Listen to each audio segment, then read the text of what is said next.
South ఇండియాలోనే biggest sorry store మన Varahi silks మన విజయవాడ ఎంజీ రోడ్ లో డిసెంబర్ 4వ తారీఖున ఘన ప్రారంభం.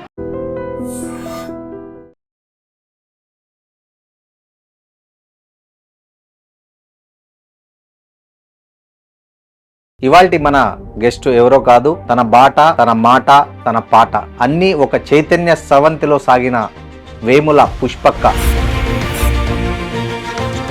గెలాలి మోదుగు వనమంత చినబో పెద్దన్న ఏడే పేదొల్ల మాయన్న, పెద్దన్న ఏడే పేదొల్ల మాయన్న. కర్మ భూమిలో పూసిన ఓ పువ్వా, విరిసి విరియని ఓ తిరునవ్వా, కన్నుల ఆశలు నీరై పార.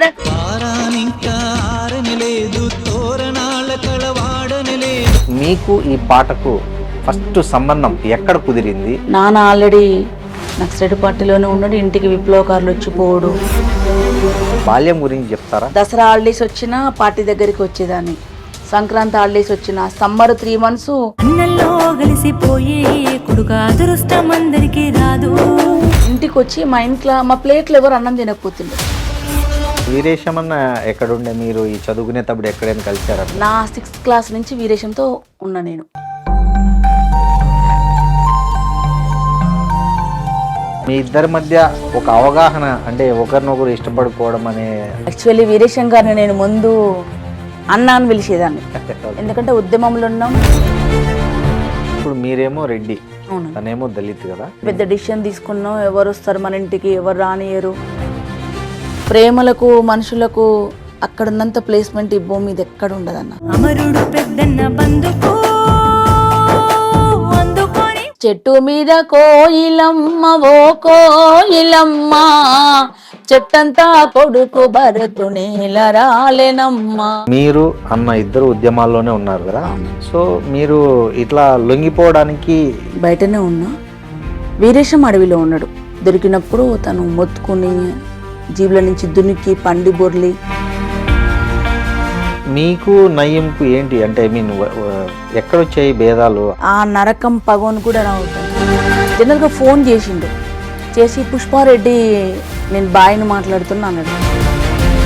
సో మీకు ఈ ఉద్యమ జీవితం నుంచి రాజకీయ జీవితంలోకి రావాలనే ఆలోచన ఎప్పుడు కలిగింది? అసలు మేము రాజకీయాలకు వస్తామని, ఈ స్టేజ్లో ఎమ్మెల్యేలం అవుతామని, ఇట్లుంటామని ఏ రోజు కలగనలేదన్న. సో ఎట్లా ఫీల్ అయినారు అక్క ఫస్ట్ మీరు ఎమ్మెల్యే కంటెస్ట్ చేయమని బీఆర్ఎస్ నుంచి మీకు ఒక ఆఫర్ వచ్చి? అక్కడ ఎంత నేర్చుకొని వచ్చినామన్న, ఈ పార్లమెంట్ రాజకీయాలకు వచ్చినాక మళ్ళీ జీరో కాంచి నేర్చుకున్నాం.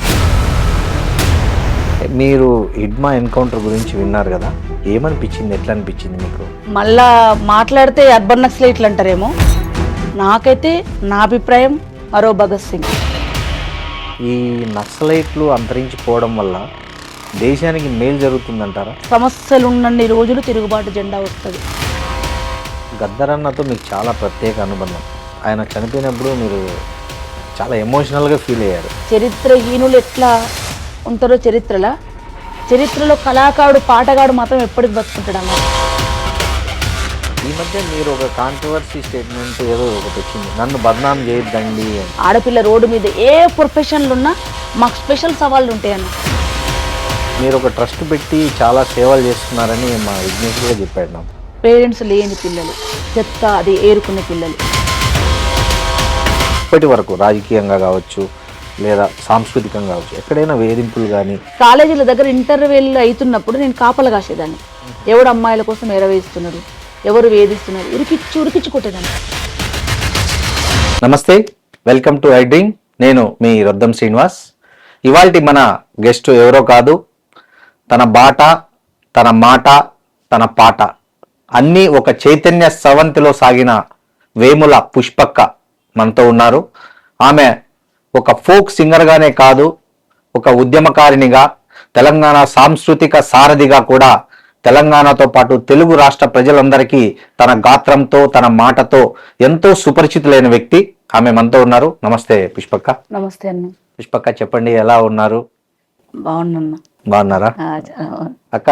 మీ ఉనికే పాట. అసలు మీకు ఈ పాటకు ఫస్ట్ సంబంధం ఎక్కడ కుదిరింది, ఎలా కుదిరింది, దాని నేపథ్యం గురించి ఒకసారి చెప్పండి. నాన్న పేరు భిక్షం రెడ్డి, ఓకే. అమ్మ అండమ్మ. నాన్న బై బర్త్ మేము పుట్టక ముందు ఆయన విప్లవోద్యమంలో ఉన్నాడు, ఒక లీడర్.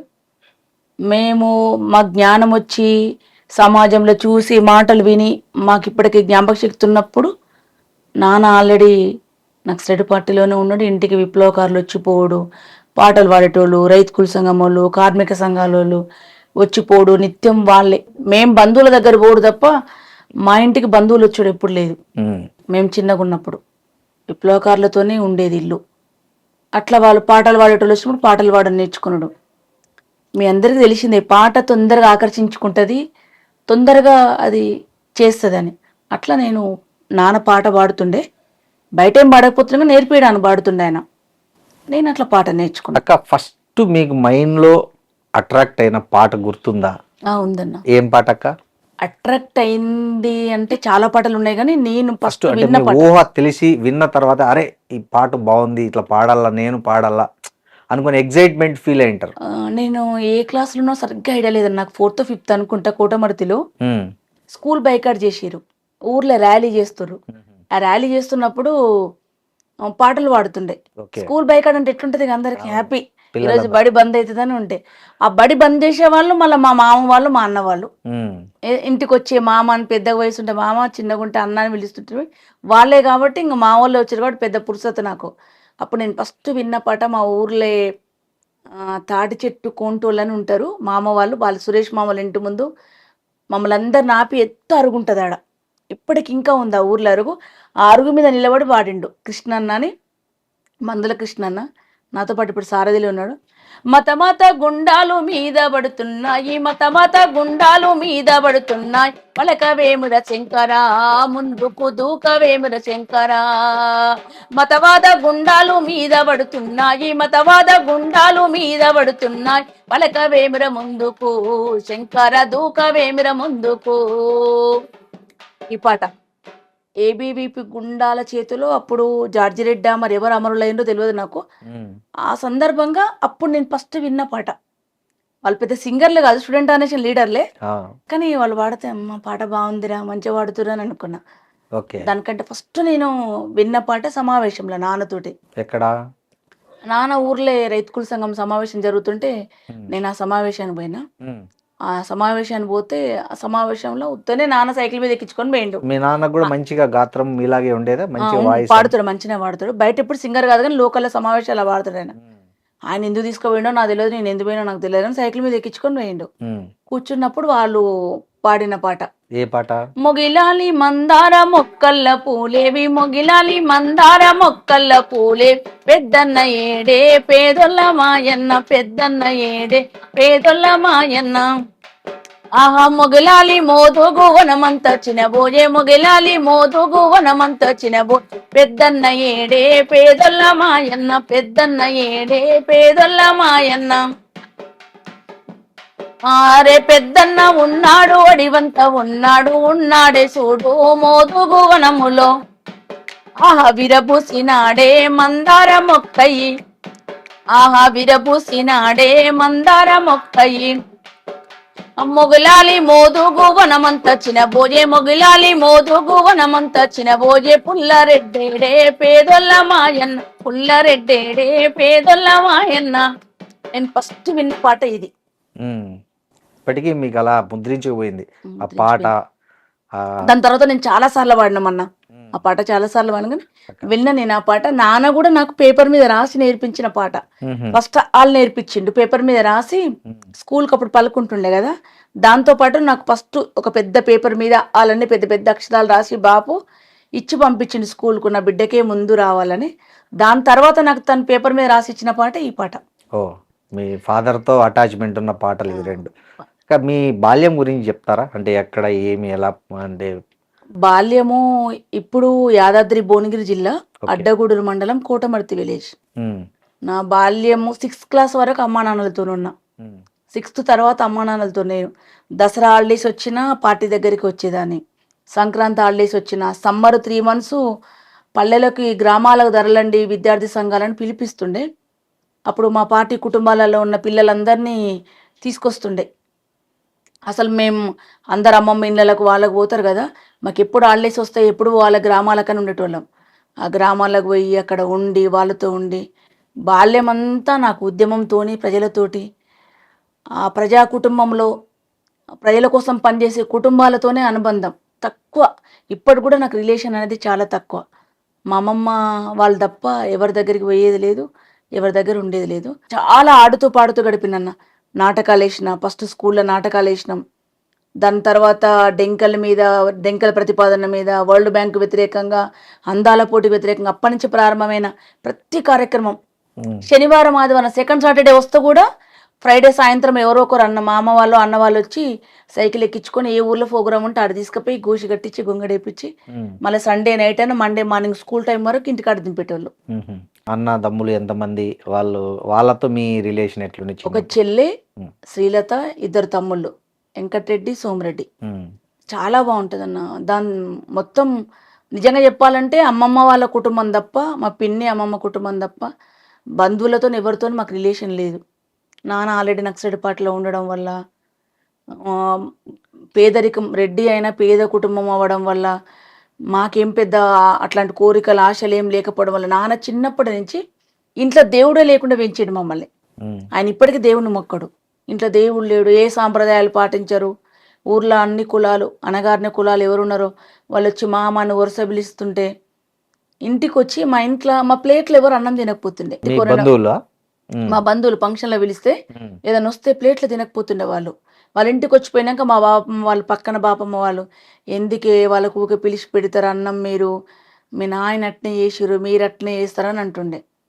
వాళ్ళు ఒక్కరు మాత్రమే ఊర్లే నాన్నని అన్న అని పిలిచేటోళ్ళు, చాలా ప్రేమగా. ముందు నుంచే మాకు అట్లా అలవాటు అయిపోయింది. చాలా అందంగా నచ్చినట్టు.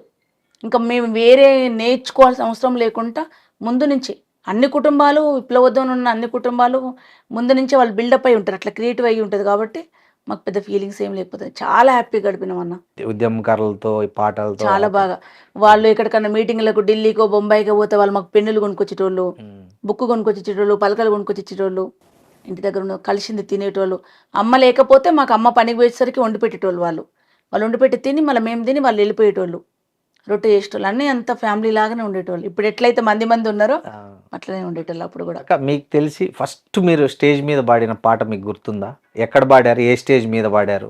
ఏ స్టేజ్ మీద వాడినంటే పల్లెపాడులో వాడినన్న. ఇప్పుడు మా కాన్స్టిట్యున్సీలోనే ఉన్న నార్కడపల్లి మండలంలో పల్లెపాడులో పాడిన నేను పాట. ఫస్ట్ పాట ఏ సందర్భంలో?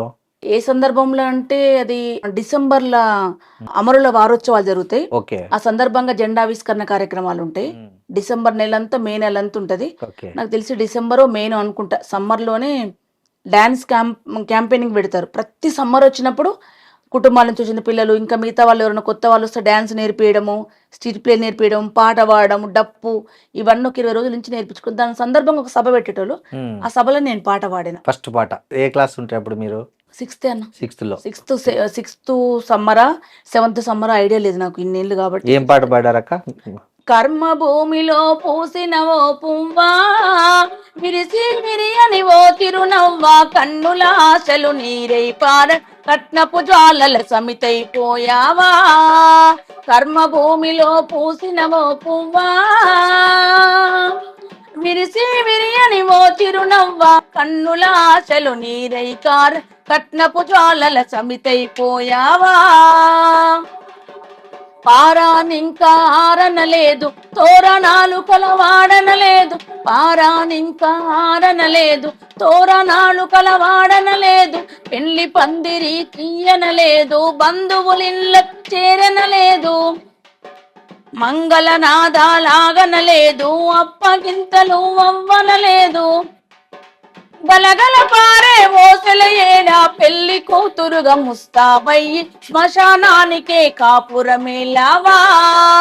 కర్మ భూమిలో పూసిన ఓ పువ్వా,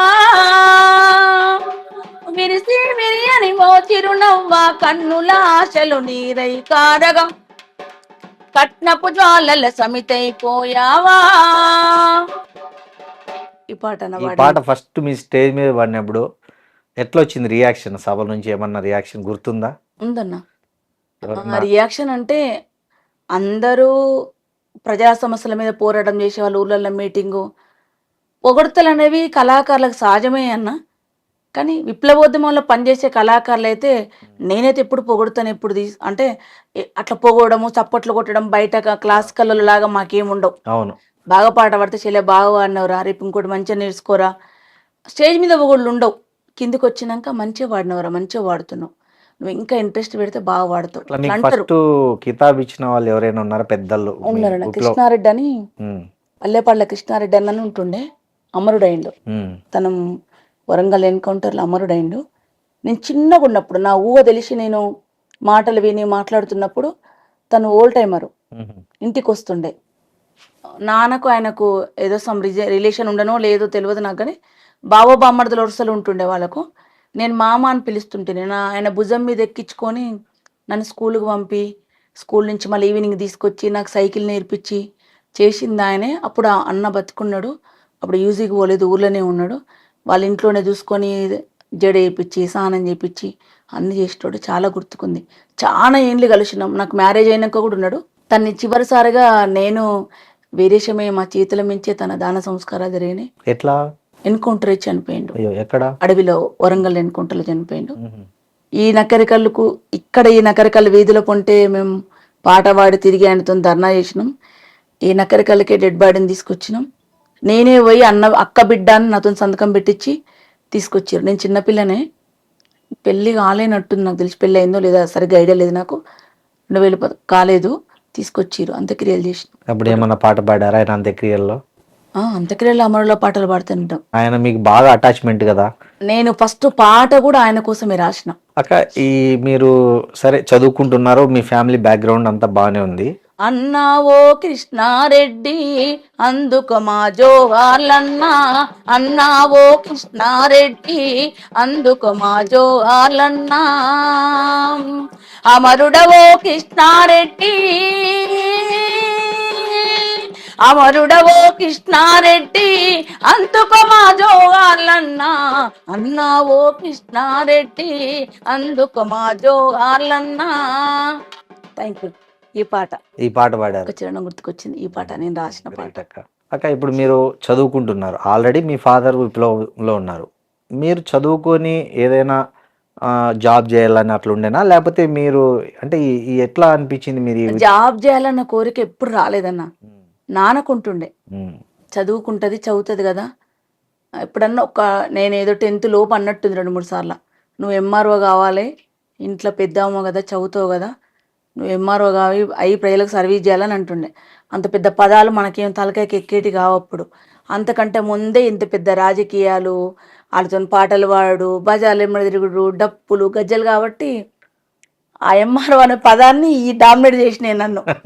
ఇవే ఇంట్రెస్ట్ అయినాయి వాటి గురించి చదువు. ఇప్పుడు నా చదువు అంతా సప్లిమెంటరీ చదువు అన్న.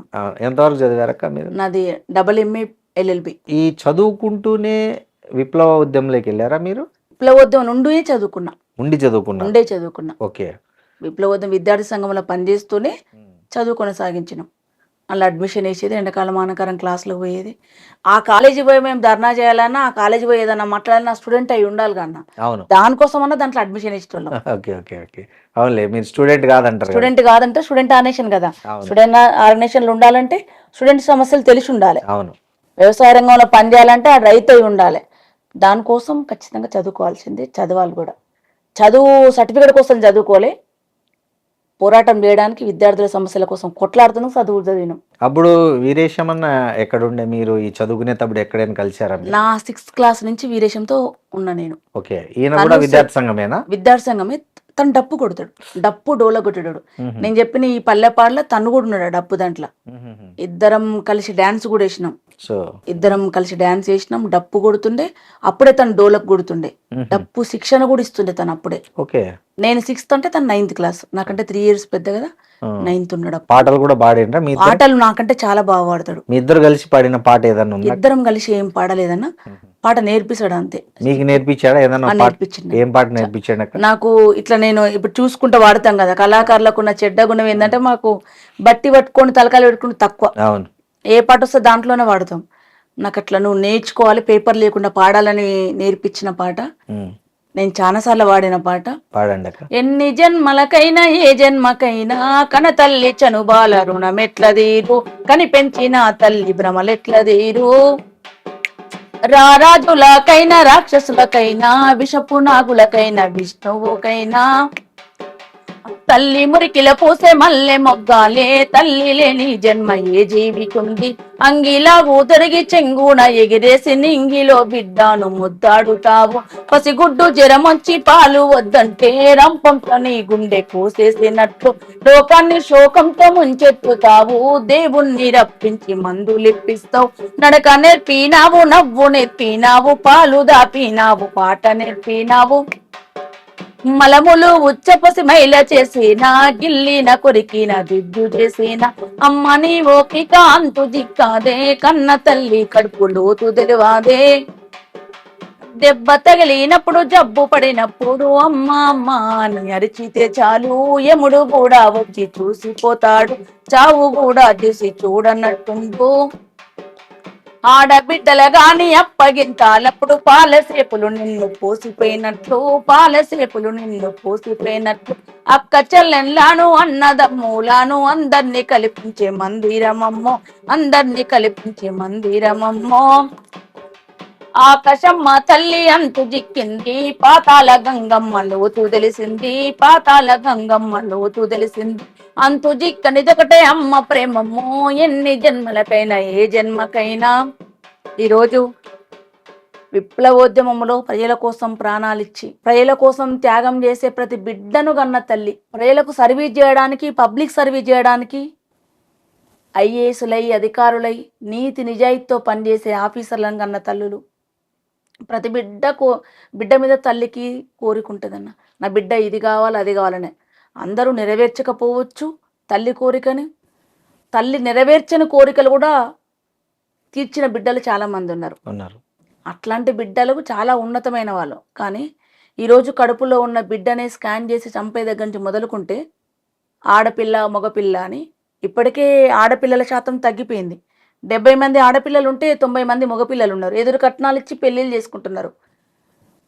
ఏమంటారు, చెప్పుకోలేక బయటికి మాకేం కట్నాలు వద్దు, అదంతా పచ్చి అబద్ధం. కట్నాలు లేకుండా చేసుకుంటాడు ఎవ్వలేడు ఇయ్యాలి లేపు. దొరక్క ఎవడు పిల్లనియక ఏజ్ బారైపోయి ఎదురు కట్నాలు ఇచ్చి పెళ్ళిళ్ళు చేసుకుంటున్నారు. చేసుకోవాలి, జీవితం నిలబడాలి. కానీ ఎవరు చేసిన పాపం అది. ఆడపిల్లని చంపేయడం వల్ల శాతం తగ్గిపోయింది. ఇప్పుడు టెక్నాలజీ ఎక్కువ పెరిగింది, తెలివి ఎక్కువైంది, టెక్నాలజీ ఎక్కువైంది. దీని నుంచి ఏం చేస్తున్నారంట అన్న, పిల్లలని దత్తత. ఇంతకుముందేమో అంగట్లో పెట్టి అమ్మేటోళ్ళు కడుపును రెంట్కి ఇస్తున్నారు. నా భాషలో చెప్పాలంటే కడుపును రెంట్కు. పుట్టిన తర్వాత వాళ్ళకి పిల్లలు లేరు, పాపం మేము చాలా బుద్ధిమంతులం కనిస్తున్నామని దత్తత, చట్ట విరుద్ధమైన దత్తత.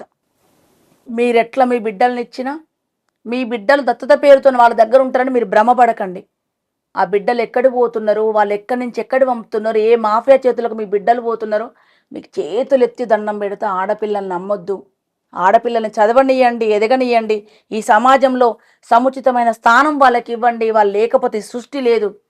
ఆడపిల్లల గాని అప్పగింతాలప్పుడు పాలసేపులు నిన్ను పోసిపోయినట్లు పాలసేపులు నిన్ను అక్క చెల్లెన్లాను అన్నదమ్ములాను అందరినీ కల్పించే మందిరమమ్మో అందరినీ కల్పించే మందిరమమ్మో.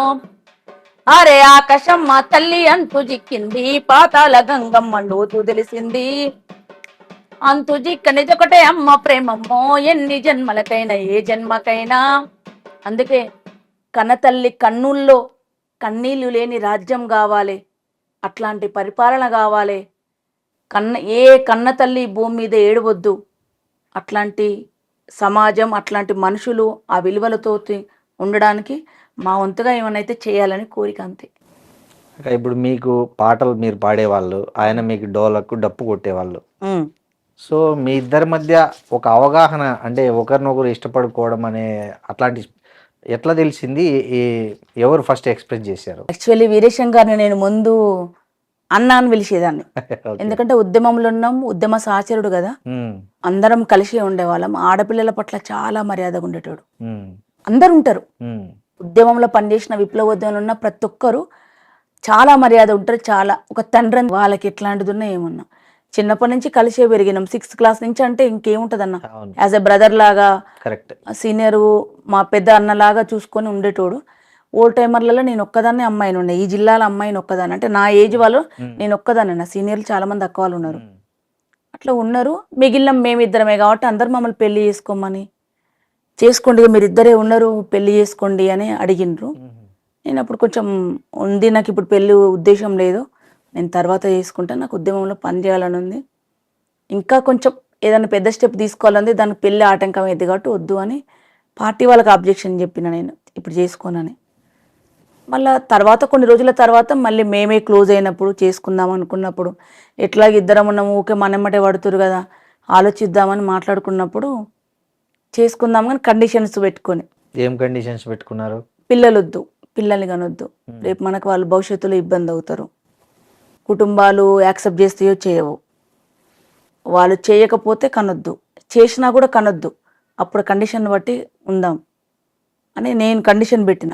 కనొద్దు, మనకు వాళ్ళు అడ్డం వస్తారు, మన సీనియర్లను ఆల్రెడీ చూసినాం, మనం ఏడుకో అడుగు పోయి చచ్చిపోతే మళ్ళీ పిల్లలు వాళ్ళ కోసం రాజీపడి రావాల్సి వస్తుంది అనుకున్నాం. చివరికి మా జీవితంలో అదే జరిగింది, రాజీపడే రావాల్సి వచ్చింది అనుకున్నాం. కాలేదు, ఇద్దరం అనుకొని పార్టీకి చెప్పిన, లెటర్ పెడితే చేసింది పెళ్ళి. ఎప్పుడు అక్క ఎట్లా చేసుకున్నారు? 2001లో. పార్టీలో ఏముంటుంది అన్న, చాలా సిస్టమేటిక్ ఉంటుంది, మీరు విన్నంత ఈజీగా, మీరు చూసినంత ఈజీగా ఉండదు. పెళ్లి చేసుకుంటామని చెప్తే 6 months 1 year వేరు దగ్గర ఇస్తారు ఇద్దరిని. ఓకే, వేరు దగ్గర ఉండాలి.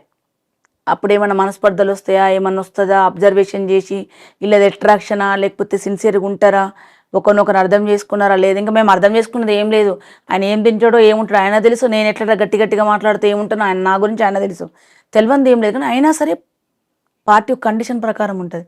6 months పంపించి యాక్సెప్ట్ చేసారు. నకరికల్ ఈ టౌన్ హెడ్ క్వార్టర్ టౌన్లోనే హై స్కూల్ ఉంటుంది, దాంట్లో చేసారు మా పెళ్ళి. ఇంత ఒక 2-3 పూలు ఇట్లా మాల కట్టిన దారం తీసుకొచ్చి అల్లి చేసిండ్రు, వచ్చిర్రు. అమ్మా నాన్న కాకుండా ఊరికే పూల తాళ్ళు ఉండదన్న, తాళ్ళు ఉండదు, ఓన్లీ దండలే.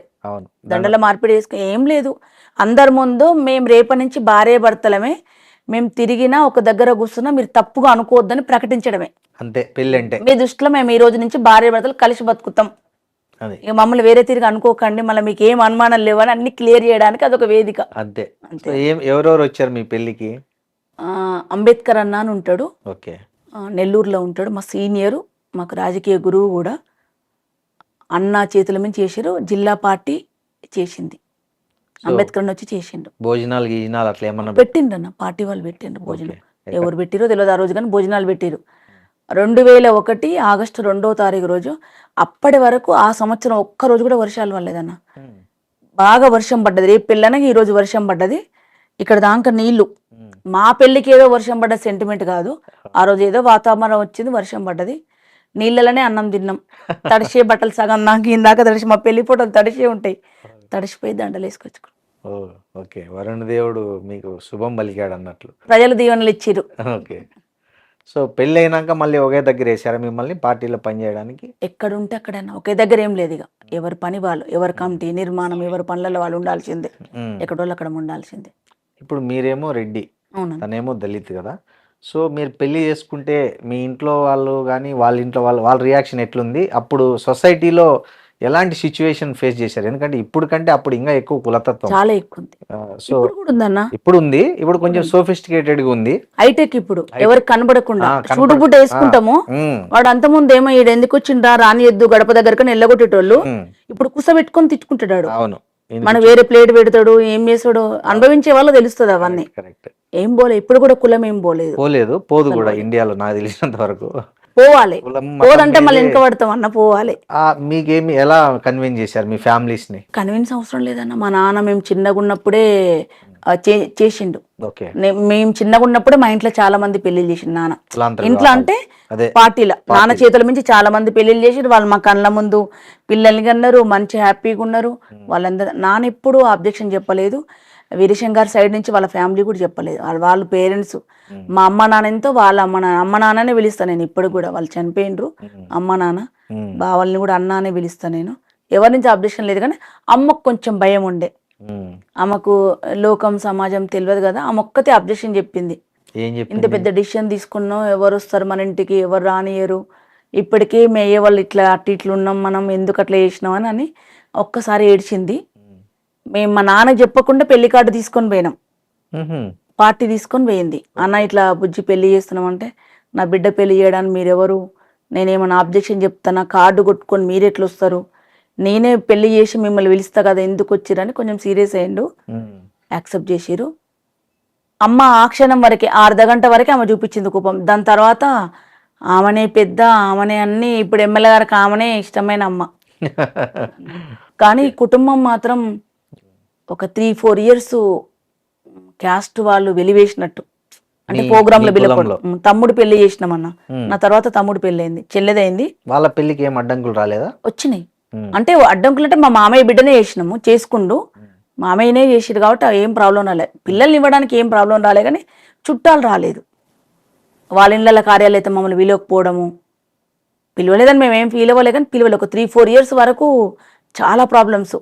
మేమెవరం ఫీల్ కాలేం, మన అవసరం లేదని మేమున్నాం, కానీ అమ్మ ఫీల్ అవుతుండే. అవునండి. నేను ఎట్లా పిలిస్తే పోయేదాన్ని కాదు. మీరు ఎప్పుడన్నా వెళ్ళి మీకు సపరేట్ గా ప్లేట్ పెట్టిన సందర్భాలు ఉన్నాయా మీ బంధువుల ఇళ్ళల్లో? అట్లా అస్సలు లేవనా, లేవా? అట్లా పెడతారనే ఆలోచన ఉండు కాదు. వాళ్ళు తేడా కూడా మనకు అవగాహన ఉంది కదా, చిన్నప్పటి నుంచి నేర్చుకున్నాం కదా. అవగాహన ఉందంటే నా ఇళ్ళలో పోవడం మానేసుడు. అసలు నాకు చుట్టాల ఇళ్ళలో పోయే టైం కూడా లేదన్న, అంత టైం కూడా లేదు. ప్రేమ ఉన్న వాళ్ళ దగ్గరగా పోతాం, ఇప్పటి కూడా అంతే. ఎవరు స్వీకరిస్తారు, ఎవరు ప్రేమ కూడా రాళ్ళకాడికి. ఈ విప్లవ నేపథ్యంలో మీరు ఈ ఉద్యమంలోకి వెళ్ళారు కదా, అప్పుడు మిమ్మల్ని బాగా ఇన్స్పైర్ చేసిన నక్సలైట్ లీడర్స్ ఎవరు ఉన్నారా? చాలా మంది ఉన్నారన్న. కొంతమంది చెప్పండి, అంటే ఏ రకంగా అని. కూర రాజన్న ఉన్నాడు, ఇష్టం. అప్పుడు మేమున్న పాటలు ఆయన హీరో. క్లాసులు చెప్పడం, ప్రజల గురించి చెప్పడం, తండ్రిలాగా చూసుకోవడం. నాకు ఫస్ట్ పెన్ను కొనుక్కొచ్చింది ఆయననే. ఓకే. ఢిల్లీ నుంచి పెన్ను తెచ్చిన, పెన్నుకు ఇట్లా చేతులు ఉంటుండే, హ్యాండ్ లాగుంటుండే సింబల్ పైన చెక్క పెన్ను. దాంట్లో రిపిల్ మార్చుకొని వేసుకోవాలి. చాలా రోజులు పెట్టుకున్నది. ఒకరోజు ఇంటికి పోలీసు వాళ్ళు దాడికి వచ్చినప్పుడు ఆ పెన్ను తీసుకుపోయిండు. ఆడికి నచ్చి తీసుకుపోయిండు ఆ పెన్నుని పోలీసోడు. నేనేమో ఎవిడెన్స్ తీసుకుపోయిండు ఏమన్నా తర్వాత అనుకున్నా, కానీ నన్ను నచ్చి తీసుకుపోయిండు. దొబ్బితో దొబ్బిండు, సర్వన్న దొబ్బడా ఇంట్లో నా పెన్ను దొబ్బిడని చాలా రోజులు బాధపడ్డా. కూర రాజన్న, భరతన్న, అమరులు చాలా మంది ఇష్టం అన్న. ఒక్కరు కాదు, ప్రజల కోసం, ప్రజల సంక్షేమం కోసం, ప్రజలు ఇక్కుళ్ళ మతం ఇవన్నీ పోవాలని బిగిపిడికిలు బిగించిన వాళ్ళు ఎవరైనా నాకు ఇష్టమే అన్న. ఒక్కరిని చెప్తే అందరిని తక్కువ చేసినట్టు అవుతా, అందరు ఇష్టమే. సో వాళ్ళు ఎన్కౌంటర్ అట్లా ఎవరన్నా అట్లా ఎన్కౌంటర్లు అయినప్పుడు ఎట్లా మీకు ఎట్లా అనిపించింది? మస్తు మంది చనిపోయిండ్రు, 50-60 మంది చనిపోయిండ్రు అన్న. మీతో బాగా ఇక్కడ ఇప్పుడు కూర్చొని ఛాయ్ తాగినాక తెల్లార వరకు శవమైన వాళ్ళు 6 మెంబర్స్ అన్న. మా దగ్గరకు మేము కలిసిపోయి పొద్దున పోయిన శాంతి చర్చల ప్రతినిధి రియాజ్ అన్న. ఒక 20 ఏళ్ళు కలిసి సాహచర్యం చేసినాం, ఉద్యమ సాహచర్యం. అన్నకు మ్యారేజ్ అయింది, మేము చిన్నప్పటి నుంచి. అన్నది బీటెక్ అయిపోయింది, మంచి ఇంటెలిజెంట్ కావాలి. వాళ్ళది గోల్డ్ మెడల్, బీటెక్లో గోల్డ్ మెడల్. అప్పుడు మన సప్లిమెంటరీ చదువులకు ఆయన గోల్డ్ మెడల్ అంటే ఎంత నాలెడ్జి. బట్టలు కూడా 3-4 రోజులకు ఒక రోజు ఉత్తుకునేటోడు అన్న. పేపర్ రోడ్డు మీద కరపత్రం దొరికినా తీసుకొచ్చుకొని చదువుకునేటోడు, అంత క్లాసులు ఇచ్చేటోడు. తిండి టైంకి ఏదైనా తిండి ఎంత ఉన్నా ఇట్లున్నా, ఎంత మురిగి మేమే ఇట్లున్నాం అన్ననేటోడు. శాంతి చర్చల ప్రతినిధి జనశక్తి పార్టీ నుంచి ఎన్కౌంటరే చనిపోయిండు. యాదగిరి, భరతన్న, మేదక్ సంజీవన్న, సుభాష్ అన్న, చాలామంది అమరులు ఉన్నారన్న. కళ్ళ ముందు నానప్ప నుంచి చూసిన వాళ్ళము, మమ్మల్ని కలిసి తిరిగిన వాళ్ళం, పెరిగిన వాళ్ళం, చూసిన వాళ్ళం, మా పిల్లలు అని మమ్మల్ని చూసుకున్న వాళ్ళు. మాకెవరు బంధువులు లేరు కదన్న, వాళ్ళు తప్ప ఎవరు బంధువులు లేరు. ఇప్పుడు అయింది పెద్ద కుటుంబం, కానీ అప్పుడు వాళ్ళు తప్ప మాకెవరు తెలియదు. వచ్చినప్పుడు ప్రేమగా చూసుకునే, నేను ఒక్కదే అమ్మాయిని ఉండేదాన్ని ఈ జిల్లాలో, ఈ 3-4 జిల్లాలల్లో. ఆ చదువుకున్న అమ్మాయిని, ఆ పార్టీ నుంచి వచ్చిన అమ్మాయిని చాలా ప్రేమ వచ్చింది నాకు. అసలు చుట్టాలు ఎవ్వరు గుర్తుకే రాకపోతున్నాను, నేను చిన్నపిల్లని కదా. బట్టలు కొనుక్కొచ్చేటోళ్ళు, వాచ్ కొనుక్కొచ్చేటోళ్ళు, ఎట్లుండాలో ఉండవు, ఇంకా ఫిట్నెస్ పెంచుకో, ఇట్లుండమని చెప్పేటోళ్ళు. చాలా ప్రేమలకు, మనుషులకు అక్కడ ఉన్నంత ప్లేస్మెంట్ ఈ భూమి మీద ఎక్కడ ఉండదన్న, అంత ప్లేస్మెంట్ ఉంటుంది ఆడ. మీకు ఏమైనా గన్ ట్రైనింగ్ కూడా ఇచ్చారా? అంటే అసలు తుపాకీ నాకు ఎలాంటి సంబంధం లేదన్న. నేను లీగల్ కదా, బయట ఉన్నా, నేను సాంస్కృతిక ఉద్యమంలోనే ఉన్నా, నేను విద్యార్థి సంఘంలో ఉన్నా, మహిళా సంఘంలో ఉన్నా. అసలు నేను వెపన్ పట్టుకోలేదు, నాకు దాని గురించి కూడా అసలు తెలియదు, జీరో నాలెడ్జ్. యూనిఫామ్ వేసుకున్న అన్న వాళ్ళని కూడా చూడలేదు నేను.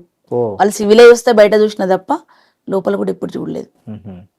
చనిపోతే చూసిందే, పోలీసు వేసిన బట్టలలో చూసింది. ఈ మీకు బాగా ఆత్మీయులు ఎన్కౌంటర్లో చూసినప్పుడు మీకు ఎక్కువ ఎమోషన్ అయిన ఎన్కౌంటర్ ఏదైనా ఉందా?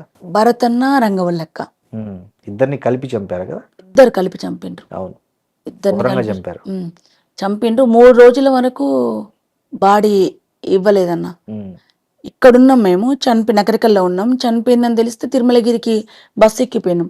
తిరుమలగిరి పోయినాక అక్కడ అరెస్ట్ చేసిర్రు.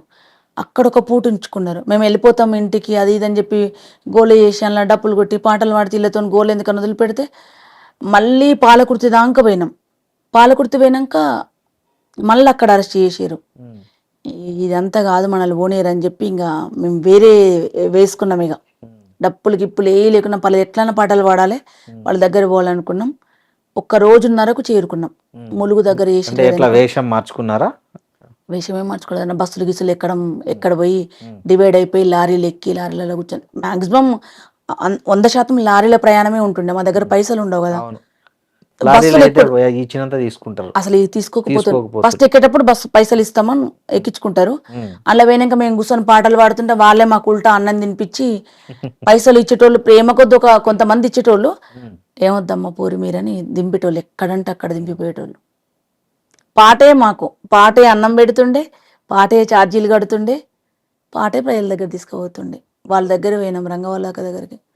రంగవల్లక్క దగ్గరికి పోయినా వాళ్ళ నాన్న ఎంపీ, ఉమ్మడి మెదకు జిల్లాలో ఎంపీ గారు ఉండే, పేరు గుర్తుకులేదు, ఎక్స్ ఎంపీ గారు ఇప్పుడు. అప్పుడు ఎంపీనే ఉన్నట్టుంది. అప్పుడు ఎంపీలు ఎమ్మెల్యేలు మనకు తెలియదు కదా. నేను కూడా చిన్నపిల్లని కదా. అక్క బిడ్డ అని సంతకం పెట్టించారు నాకు. అక్కకు బాడీ ఇవ్వట్లేదు, వాళ్ళు వస్తారు లేట్ అయితే అంబులెన్స్ పెట్టుకొని వచ్చిర్రు, పెట్టిండ్రు. నేను తీసుకొని వచ్చి సంతకం పెట్టాడికి వచ్చినాక నాన్న వచ్చిండు, అక్క వాళ్ళ నాన్న.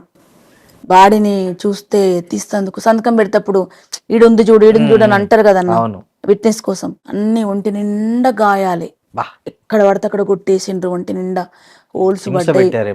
మస్తు హింస ఆమె తెల్లగా ఉంటదన్న, ముట్టుకుంటే మాసిపోతట్టు, రింగుల జుట్టు. నిజంగా చెప్పాలంటే ఆ పార్టీలు అంత అందంగా ఉండేటోళ్ళు ఎవ్వరు ఉండరు, అంత అందంగా ఉంటుంది అక్క. అట్లా చేసి ఉందామె. భరతననేమో వాళ్ళ ఫ్యామిలీ పిల్లలు తీసుకుపోయారు వరంగల్ కాబట్టి అటు వాళ్ళ అంత్యక్రియలు తీసుకుపోయారు. అక్కడ హైదరాబాద్ కాబట్టి మేము ఇటు తీసుకొని వచ్చినాం. చాలా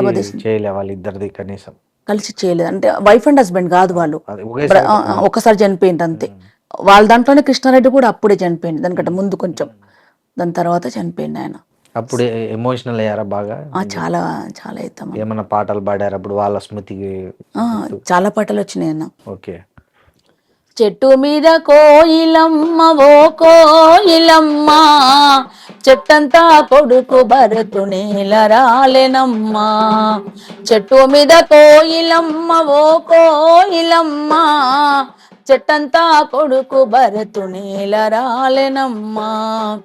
అక్కరంగా వల్లి రాత్రితే ఉక్కు పిడికిలెత్తి నడిసే, ఆ కూర ఇలాగా మరుల ఆశయాలు పదును చేసే. అనాథైన అడవి పోరుకు అండతానున్నాననే, ఆదివాసులేకం చేసే దారిలోనే ముందే నడిసే. దండి గుండె దళపతయి ఓ కోయిలమ్మ, వెండి కొండలేరు పెక్కే పోరు చేసెనమ్మా. చెట్టు మీద కోయిలమ్మ ఓ కోయిలమ్మ, చెట్టంతా కొడుకు భరతు నేల రాలెనమ్మా. ఎన్నెన్నో దాడుల్లోనా హరితేరి ఆయుధమై, విప్లవ పాఠాలెన్నో బోధించే మాస్టరు వయ్యి, భూస్వాముల దోపిడీకెదురు వర్గ పోరాటాలయ్యి, భూస్వాముల దోపిడీకెదురు వర్గ పోరాటాలయ్యి, పోడు భూముల్లో ఎగిరి ఎర్రని జెండాలయ్యి. దండి గుండె దళపతయి ఓ కోయిలమ్మ, వెండి కొండలేరు పెక్కే పోరు చేసెనమ్మా. మీద కోయిలమ్మ ఓ కోయిలమ్మ, చెట్టంతా కొడుకు భరతు నేల రాలెనమ్మా. చెట్టంతా కొడుకు భరతు నేల రాలెనమ్మా. భరత్ అన్న నాకు ఇష్టమైన లీడర్ కూడా తను. ఇప్పుడు మీరు అన్న ఇద్దరు ఉద్యమాల్లోనే ఉన్నారు కదా, సో మీరు ఇట్లా లొంగిపోవడానికి ఎట్లా దారి ఏ పరిస్థితులు దారి తీసాయి? అసలు లొంగిపోవడం అంటూ లేదన్నా. ఓకే. నేను ఆల్రెడీ బయటనే ఉన్నా, యూజీ ఉద్యమంతో నాకు సంబంధం లేదు. ఓకే. నేను బయటనే ఉన్నా. వీరేశం అడవిలో ఉన్నాడు, తను 2 times అరెస్ట్ అయ్యిండు. ఒకసారి పబ్లిక్లో అరెస్ట్ అయింది కాబట్టి తీసుకొచ్చి ఎన్కౌంటర్ చేయకుండా 3 days తర్వాత చూపించారు. దాని తర్వాత 3.5-4 years తర్వాత మళ్ళీ విజయవాడ దగ్గర అక్కడ దొరికిండు, చౌరస్తా దగ్గర దొరికినప్పుడు తను మొత్తుకుని జీబుల నుంచి దునికి పండి బొర్లి, నేను ఇట్లా నక్సలైట్లు నన్ను పోలీసులు తీసుకుపోతారు, ఎన్కౌంటర్ చేస్తారు, నల్గొండ జిల్లా చెప్పమని గట్టిగా మొత్తుకొని అక్కడ ఎవరో వీడియో తీసి దానివల్ల తను బతుకు బయటపడ్డాడు. బయటకు వచ్చిండు. అరెస్ట్ అయిన తర్వాత 3 ఏళ్ళు జైల్లో ఉన్నాడు. మళ్ళీ ఆ జైలు తర్వాత ఇంటికి వచ్చి ఉన్నాడు. రోజు కండిషన్ బెయిల్ ఉంటుండే. 6 months అనుకుంటా నాకు తెలిసి, Guntur Rajahmundry 6 months up and down చేస్తుండే. రోజు వెహికల్ ఉంటే వెహికల్, ఇక్కడ నుంచి రోజు ఖచ్చితంగా పోవాల్సిందే. అక్కడ ఉంటే మళ్ళీ ఇంకో కొత్త కేసు పెట్టి ఏం చేస్తారని అదొక టెన్షన్. పోయి వస్తుండే, వచ్చి ఉన్నాడు. సెకండ్ టైం అరెస్ట్ అయినప్పుడు తెలంగాణ ఉద్యమం ఉవ్వెత్తున వస్తుంది. ఇంట్లో కండిషన్ బెయిల్కి పోయి వస్తుండే తను. ఉవ్వెత్తున వస్తున్నప్పుడు పార్టీ కూడా ఉన్నది, కొన్ని కండిషన్స్ ఉన్నాయి. ఆ కండిషన్స్ వల్ల కొన్ని ప్రాబ్లమ్స్ అయినాయి. ఉన్నమేంగా అప్పుడు కేసీఆర్ గారు పిలిచారు, రమ్మన్నారు. తెలంగాణ ఉద్యమంలో మీ భాగస్వామ్యం కావాలి, యాక్టివ్గా ఉంటారు కదా మీరు, రమ్మని అడిగిండు. ఆలోచించుకొని చెప్తా అన్నాడు. తర్వాత మళ్ళీ పిలిచిండు, పని చేస్తా అని చెప్పినాం. అప్పుడు వచ్చిండు తను. లొంగిపోవడం, సరెండర్ అవ్వడం, ఈ పార్లమెంట్ రాజకీయాలకు అప్పుడు వచ్చిండే. అక్క ఇప్పుడు మీకు నయీంకు ఏంటి అంటే, ఐ మీన్ ఎక్కడొచ్చాయి భేదాలు? ఆయన మీ వీరేశం అన్నను చంపడానికి చాలా ప్రయత్నాలు చేశాడు. అవును.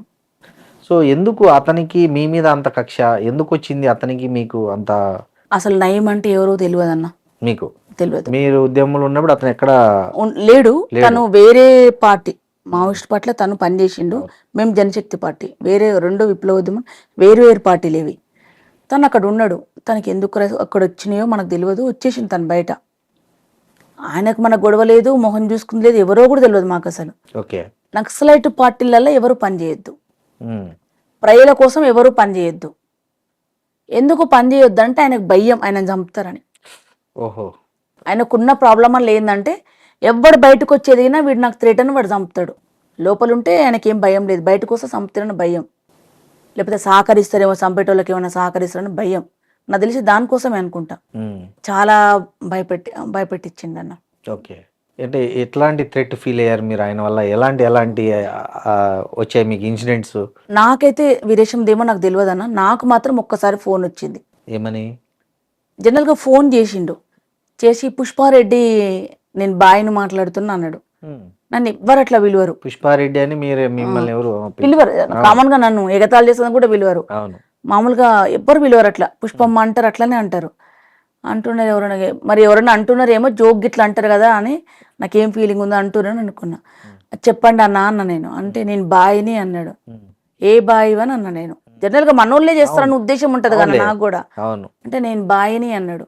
చెప్పండి పుష్పారెడ్డి అంటే, బాయ్ అంటే నాకు తెలియదు, చెప్పండి అన్న, నేను గుర్తుపట్టలేదు అని మంచి జోయల్గా మాట్లాడుతున్నాను నేను. నయీం బాయ్ని అన్నాడు. ఇంకా నాకు అసలు ఏం చేయాలనో అర్థం కాలే. నేను అంతకుముందే ఇంట్లో ఫోన్లు వచ్చుడు, వాడి వల్ల ప్రాబ్లమ్స్ అవ్వడు, ఇంట్లో అవన్నీ ఫేస్ చేస్తూనే ఉన్నాం. అంటే నేను చేయలేదు, తను చేస్తే నేను తన నుంచి టెన్షన్ తీసుకుంటున్నా. ఆయన ఏం చేస్తున్నాడో, ఈయనకి ఏమంటాడో నాకు ఏది తెలియదు, కానీ విని మాత్రం టెన్షన్. ఇప్పుడు కార్యకర్తలకు చెప్పలేం ఇట్లా థ్రెటన్ ఉందని, వాళ్ళ నుంచి ప్రాబ్లం, వాళ్ళు ఇంకా భయభ్రాంతులకు గురవుతారు. మేము కడుపులో పెట్టుకుని ఎన్ని రోజులు ఉండలేం, అయినా ఫేస్ చేస్తున్నాం. కానీ కేసీఆర్ గారు తెలుసు, చెప్పినాం. ఉంటే నేను చెప్పినట్టు వినకపోతే ఆయనది బాధ ఏంటంటే నల్గొండల గణపతిని పెట్టిరు. నాకు అప్పటి వరకు ప్రకాశం బజార్లో పెట్టే గణపతిని నయీం పెడతారని తెలియదు నాకు. ఓహో, అతను గణపతి విగ్రహాలు కూడా పెట్టిస్తాడు. ఆడొక్క ప్రకాశం బజార్లో పెట్టే విగ్రహాన్ని పెట్టేది. ఎందుకు అతనికి ఆ విగ్రహానికి ఏంటి సంబంధం? అక్కడ కొంతమంది ముస్లిమ్స్ ఉంటారు, మరి క్యాచ్ చేసుకోవడానిక, తన వెనకాల కూడా కొంతమంది హిందూ పిల్లలు ఉన్నారు కదా వాడుకోవడానికి, వాళ్ళు పెట్టేదా ఆధిపత్యం కోసం పెట్టిండో ఎందుకు పెట్టిండో తెలియదు నాకు. నాకు అప్పటి వరకు ఆయన గణపతులు పెట్టిస్తుందని తెలియదు. వినలేదు. ఆడ గణపతి పెట్టిస్తుండే, దానికి బొమ్మని ఫోర్స్ మమ్మల్ని. మేము ఎన్నడూ పోదానికి ఎందుకు పోతాం, మా కాన్స్టిట్యున్సీలో మేము తిరుగుతాం, మా కాన్స్టిట్యున్సీ కాదు కదా అని మా వర్షన్. పోలేదని నాతో నా డిస్కషన్ ఏం చేయలే, కానీ ఆయన ఉద్దేశం అక్కడికి పోతే మర్డర్ ప్లాన్ చేశారా? అక్కడికి పోతే ఇంకా దాని గురించి మనకు తెలియదు కదా. నాది వీరేశంగా ఆయనకు మాత్రమే తెలుసు. వీరేశంను పొమ్మనమని, పోకపోతే బాగుండదని నేను చెప్తే వింటలేడని, నేను పోను అంటున్నాడని, నువ్వు చెప్పమని అని. నేను ఎట్లా చెప్తా, తన అభిప్రాయం తనది కదా అన్న, నేను ఎట్లా చెప్తాను నేనన్నా. చెప్పాలని అన్నాడు. నేను చెప్పలేను అని చెప్పిన. నేను కూడా మస్తు గట్టిగా ఉండేదాన్ని అప్పుడు. భయపడ్డా కానీ నార్మల్ కొంచెం గ్యాప్ వస్తే భయపడదాను, కానీ నేను ఎందుకో అప్పుడైతే భయపడలేదు. అంతకుముందు వీరేశం చెప్తే భయపడ్డా, చాలా భయపడ్డా. మీ బాబు ఇప్పుడు స్లేట్ స్కూల్లో ఉన్నాడు హైదరాబాద్లో. ఇప్పుడు 12:30 అవుతుంది కదా, ఆటో ఎక్కుతాడు సెకండ్ సాటర్డే. వాడు ఔటర్ రింగ్ రోడ్ మీద లారీ కింద ఉంటాడు. బాబు ఇప్పుడు ఆటో ఎక్కుతున్నారు అని. అసలు నాకు ఇంకా నిజంగా బాబు ఎక్కుతారు. నేను ఫోన్ మాట్లాడిన ఆటో పోయింది. నాకు అసలు ఈ ఇంట్లోనే ఉన్నా, ఈ పక్కింట్లో ఉంటాడు అప్పుడు మేము. నాకు ఏం చేయాలో అర్థం కాలే, భయం అవుతుంది. చెప్పైతే చూస్తా అని చెప్పిన. చూడరు, చాలా మంది చచ్చిపోయారు ఔటర్ రింగ్ రోడ్ మీద. రేపు నీ కొడుకు చచ్చిపోయిందని కూడా వస్తున్నారు. నేను ఫోన్ పెట్టేసి మాకు ఇంటెలిజెన్స్ వాళ్ళు ఉన్నారు కదన్న, వీరేశం చెప్తే వాళ్ళు చెప్పి ఒక 2-5 minutes అయితే బాబుని క్యాచ్ చేసే వాళ్ళు మరి ప్లాన్ చేస్తారో తెలియదు అన్న. అక్కడైతే ఉన్నారు మనుషులు ఉన్నారు. సో మీ మనుషులు అక్కడికి వెళ్ళిపోయారు, అంత లోపల వెళ్ళిపోయినరు. బాబుని ఆటో ఎక్కియకుండా కారు ఎక్కిచ్చి ఈ దారి కాకుండా దారి తీసుకొని వచ్చారు. ఇక ఇంకా నరకం ఎట్లుంటది అన్న. మమ్మల్ని చంపితే ఏం కాదు, అంటే మేము ఏదో పిల్లల్ని వేసుకొని బండిలో తిరుగుతాం. పిల్లలు అక్కడ ఉంటారు, మేము ఇక్కడ ఉన్నాం. వాళ్ళకి ఏమవుతుందో మాకు తెలియదు. ముసలి తల్లిదండ్రులు, మా అమ్మ నాన్న ఉంటారు వాళ్ళ కాడ. వాళ్ళకి పిల్లలకు చెప్పలేము, వాళ్ళకి ఏం తెలియదు, చిన్నపిల్లలు వాళ్ళు. ఆ నరకం పగోని కూడా రావద్దన్న. ఎన్ని రోజు 1.5 సంవత్సరంన్నర ఒకరోజు ఇంటికి వచ్చిర్రు అటాక్ చేయడానికి. మీ మీద?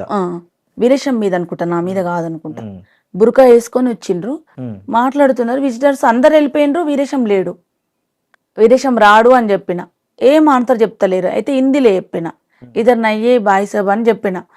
చెప్తే మాట్లాడిండ్రు హిందీలో, కానీ ఇట్లా ట్రాన్స్లేట్ చేసే దాంట్లో తేడా వస్తుంది వాయిస్.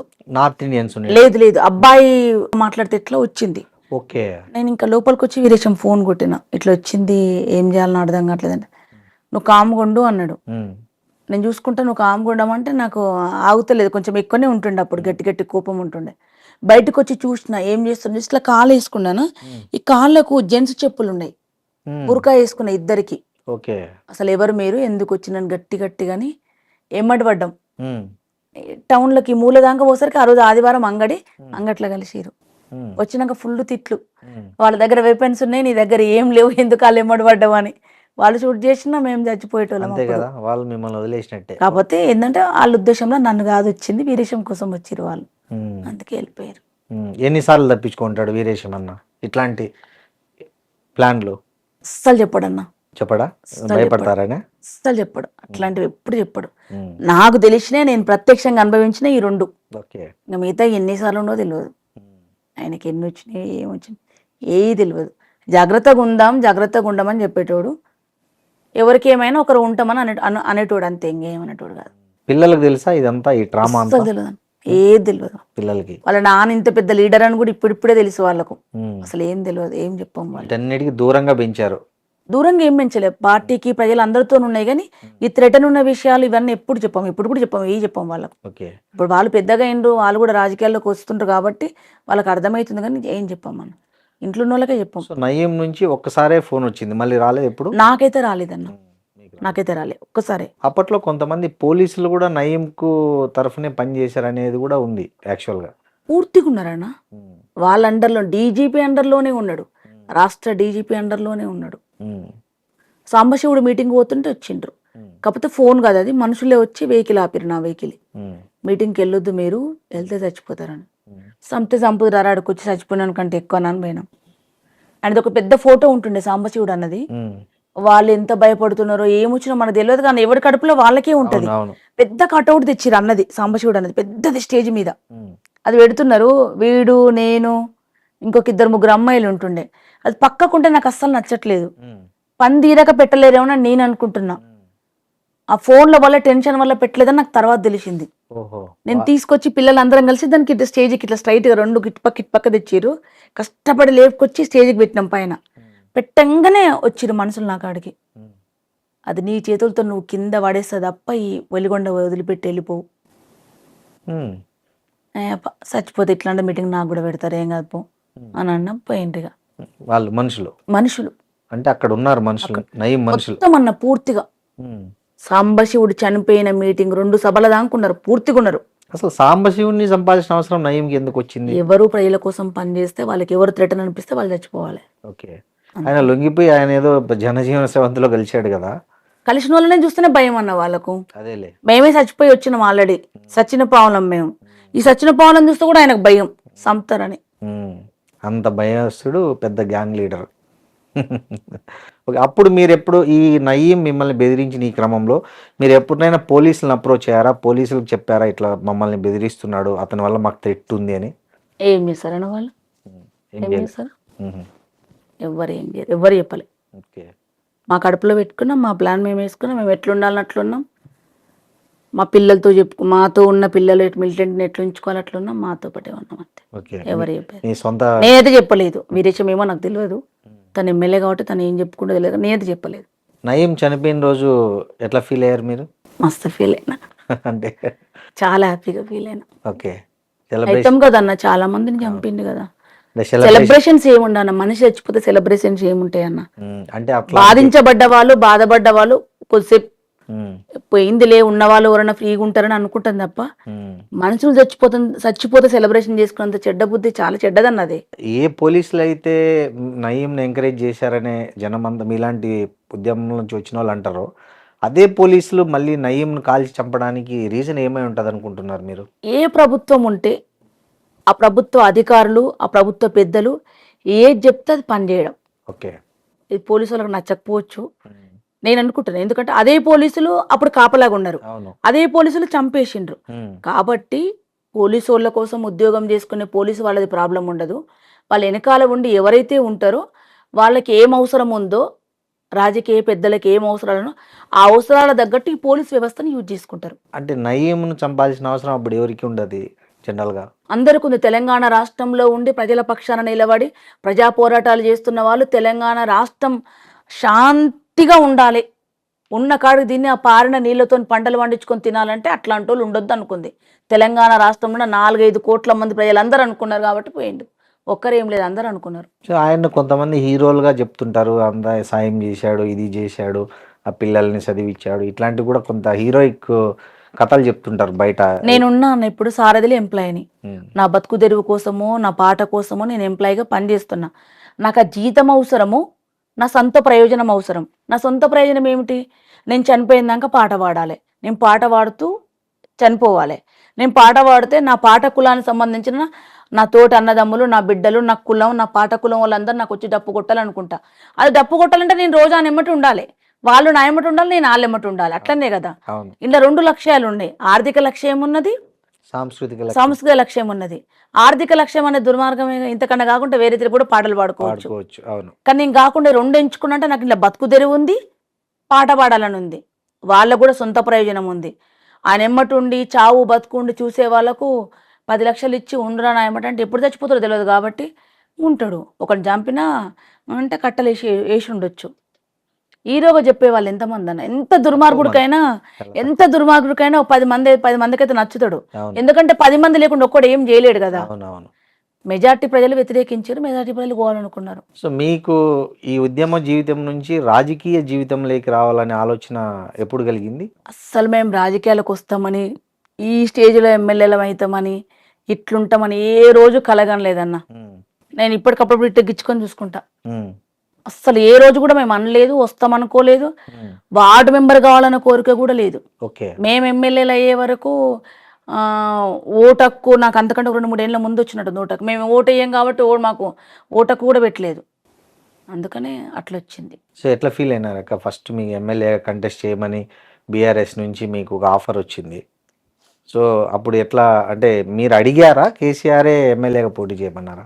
లేదన్న, మేము ఫస్ట్ చెప్పినప్పుడు వీరేశం చెప్పిండప్పుడు మేము తెల్ల పేపర్లం సార్, మీరు ఎట్లా యూజ్ చేసుకుంటే అట్లా అవుతామని చెప్పిండ్రు.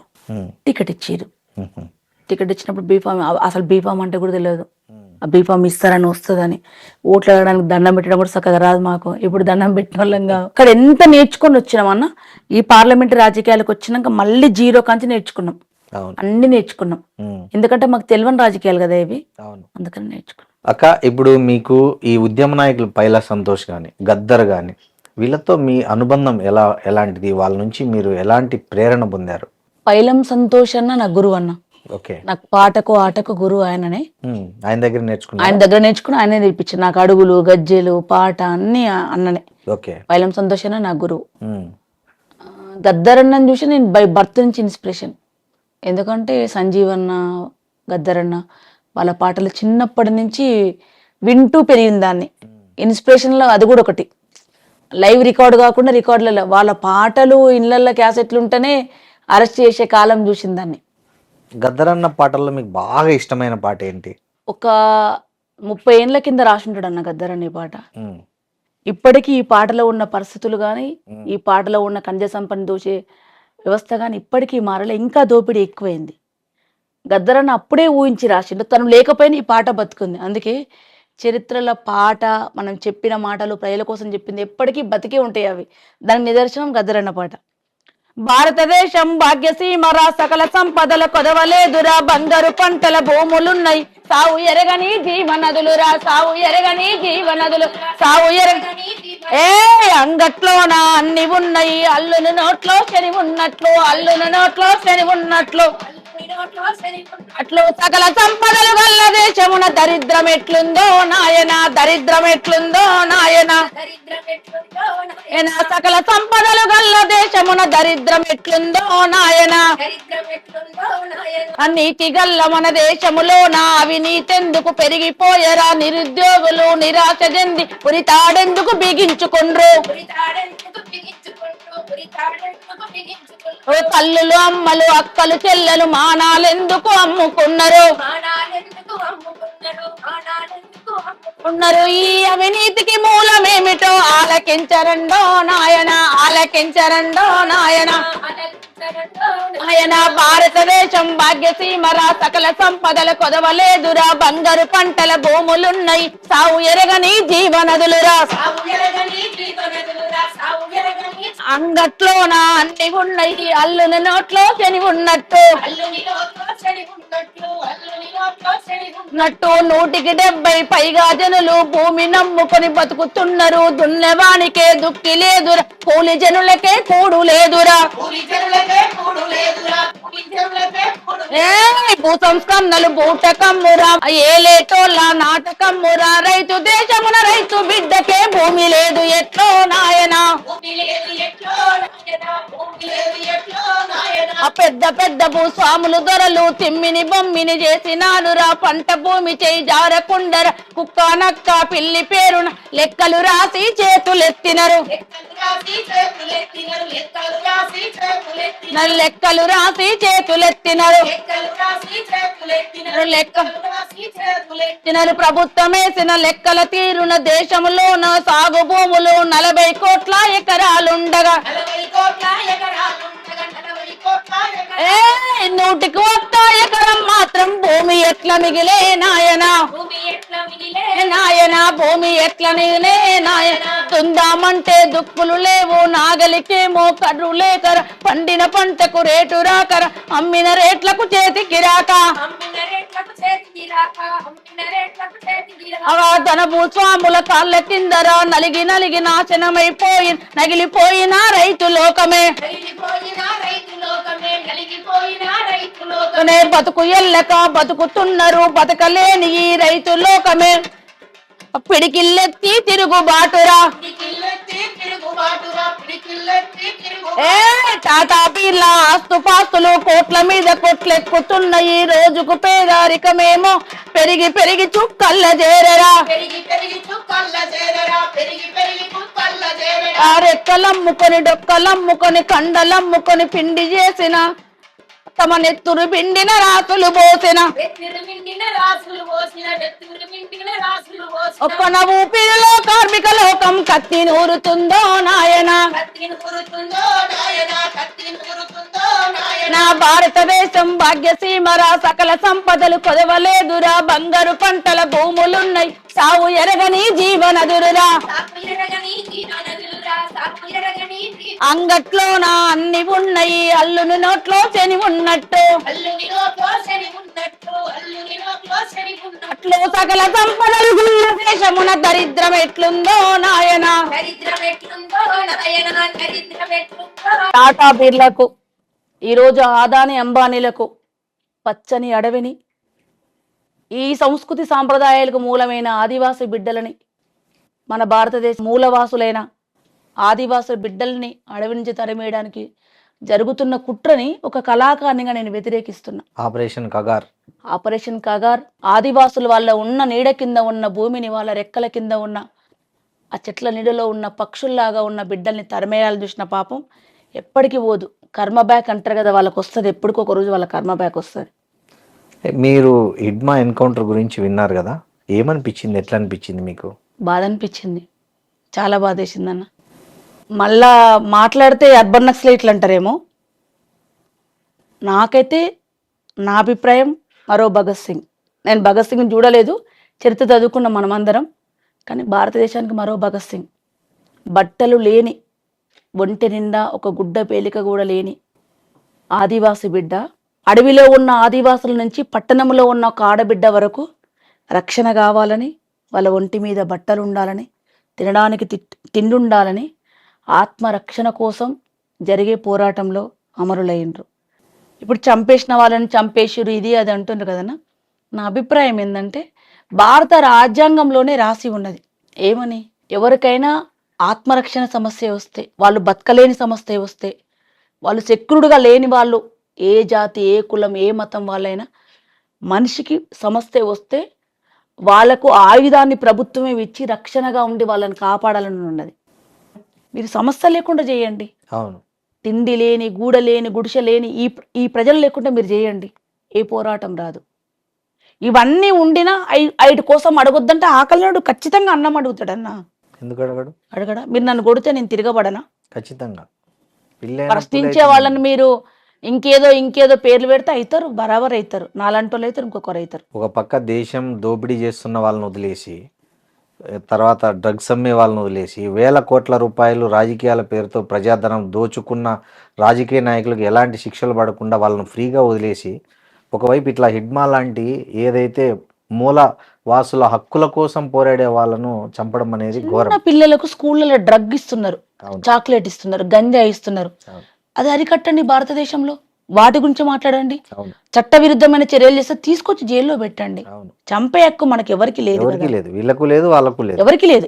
ఎవరు చంపుకునే హక్కులు లేవు. రాజకీయాలతో నేను ఏకీభవించకపోయినా, నేను ఆ రాజకీయాల్లో లేకపోయినా ఒకరిని చంపే హక్కు లేదు. మీరు ఎప్పుడైనా మీ ఆ టైంలో కలిసారా మీరు కానీ, వీరేశం అన్న కానీ?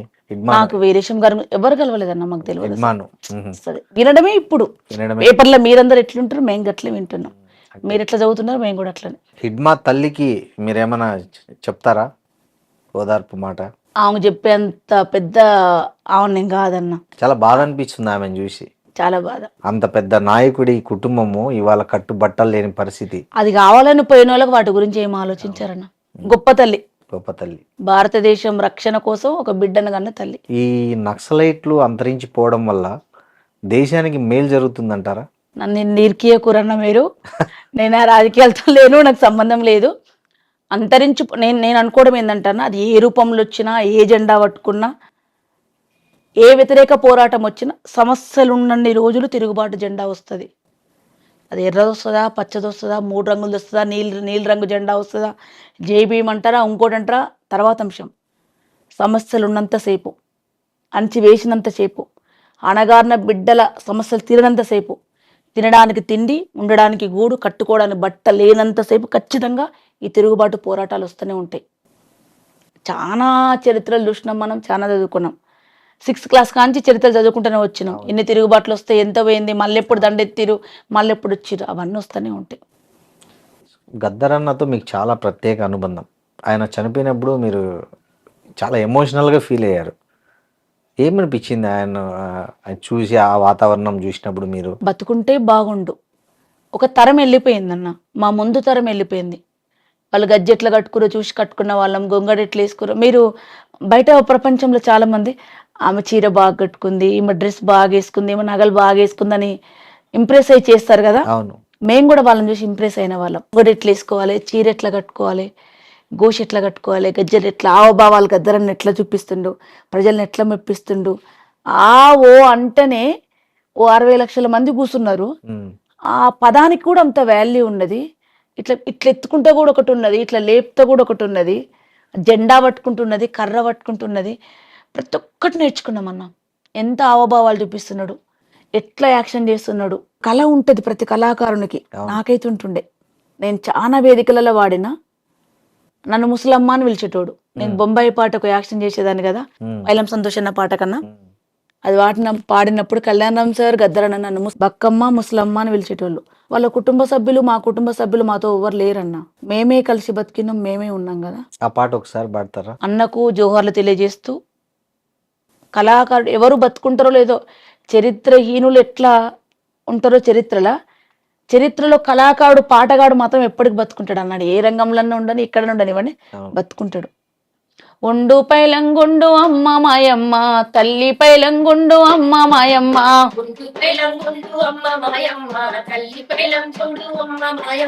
ఒండు పైలంగుండు అమ్మ మాయమ్మ, అమ్మ పైలంగుండు తల్లి మాయమ్మ. బతుకు తెరువు కాని అమ్మ మాయమ్మ, బొంబాయి పోతున్న తల్లి మాయమ్మ. చేతగా నీ దాన్ని కొడుక మల్లయ్య, ముసలి పానము నాది బిడ్డ మల్లయ్య. కడపలో పడి సుఖము కాశీలో దొరకదు, ఈ ఏడు కరువు వస్తే వచ్చేడు చూద్దాము. బతుకు తెరువు కాని అమ్మ మాయమ్మ, బొంబాయి పోతున్న తల్లి మాయమ్మ. బతుకు తెరువు కాని మా చేతగా నీ దాన్ని కొడక మల్లయ్య, ముసలి పానము నాది బిడ్డ మల్లయ్య.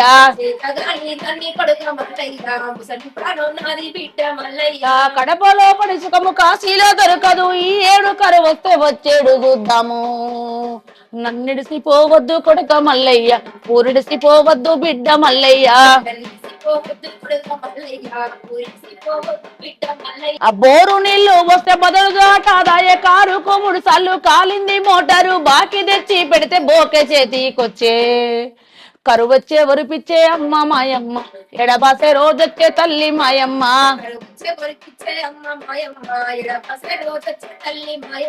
ఒండు పైలంగుండు అమ్మ మాయమ్మ, ఇల్లు పైలం జోడు తల్లి మాయమ్మ.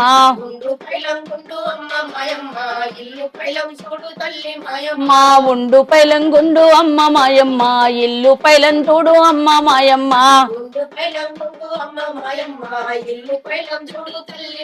చేతగా నీ దాన్ని కొడుక మల్లయ్య, పోవద్దు బొంబాయి తండ్రి మల్లయ్య. చేతగా నీ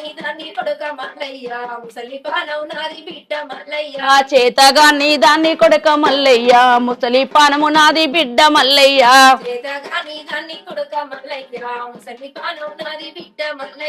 కడపలో పడి సుఖము కాశీలో దొరకదు, ఈ ఏడు కరువు వస్తే వచ్చేడు చూద్దాము. నన్నిడిసిపోవద్దు కొడుక మల్లయ్య, ఊరిడిసిపోవద్దు బిడ్డ మల్లయ్య.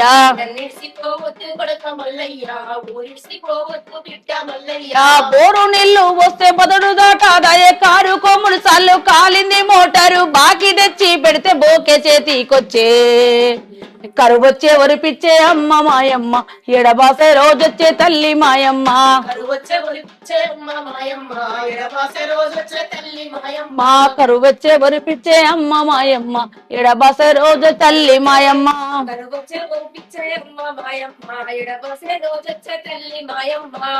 మీ ఒక తరం వెళ్ళిపోయింది, మీ ముందు తరం, మీ తరం ఉంది ఇప్పుడు. ఈ వచ్చే తరం ఈ వారసత్వాన్ని, సాంస్కృతిక వారసత్వాన్ని, ప్రజా విప్లవ గేయాలను కొనసాగించే తరం ఒకటి తయారవుతుందా మీ సారథ్యంలో? తెలంగాణ సాంస్కృతిక శాఖ సారథ్యంలో? తెలంగాణ సాంస్కృతిక సారథ్యంలో పాటను బతికించడానికి ప్రభుత్వం తీసుకొస్తున్న ప్రభుత్వ పథకాలని అది ప్రజల్లోకి తీసేయడం. మనందరూ తెలిసిందన్న పాట చాలా విలువైనది. అది పాటను బంధు చేస్తే తూటాలై వేలుతాం, ఆటను బంధు చేస్తే ఆటం బాంబులైతము. పాటను బంధు చేస్తే తూటాలై వేలుతాం, పాటను బంధు చేస్తే తూటాలై వేలుతాం, ఆటను బంధు చేస్తే ఆటం బాంబులైతము. ఆటను బంధు చేస్తే ఆటం బాంబులైతం అని పాటను బంధు చేయాలని చూస్తే ఎప్పటికీ అది మోగుతూనే ఉంటది. మాలాంటి వాళ్ళం పారిపోయి వచ్చినా, బతుకు తెరువు కోసం వచ్చినా, మా అవసరాల కోసం పనిచేసిన, స్వార్థపరులమై బతుకుతున్నా, మేము మాలాంటి వాళ్ళం ఎంతమంది పోయినా సమస్యలు ఉన్న రోజులు పాట పాడేటోళ్ళు, ప్రజల పక్షాన్ని నిలబడేటోళ్ళు పుడుతూనే ఉంటారన్న. పెద్ద పెద్దోళ్ళు ఉన్నారు, కలిసిపోయిండ్రు. ఇప్పుడు ఒకళ్ళు 4 ఏళ్ళు పనిచేసిన వయసు వచ్చినాక రావాల్సిందే కానీ అందరం అంతే. రోగం వచ్చేది వస్తామో ఇంకో తిరిగి వస్తామో Accident చచ్చిపోయి చచ్చిపోతాం కదా, అయ్యో, ఎప్పుడు ఏదో చచ్చిపోతాం కదా. ఎట్లా ఒకటి, అవును. లేదు బాగా గట్టిగా ఉన్నాం కూర్చొని మంచిగా తిన్నామంటే ఎప్పుడు వస్తుంది వస్తాం కదా, 60 ఏళ్ళకైనా వస్తాం కదా. అవును. కంపల్సరీ పుడతారన్న, సమస్యలు ఉన్న రోజులు పుడతారు. సారథులు ఉన్న వాళ్ళం ప్రభుత్వం చేసే పథకాలను ప్రజలకు తీసుకెళ్ళి ఎక్కువ అవగాహన కలిగించి అవి ఎట్లా అప్లై చేసుకోవాలి, ఏం జీవో తీసుకొచ్చింది అది చెప్తే మాట రూపంలో ఎక్కువ వినరు, పాటల రూపంలో వింటారు.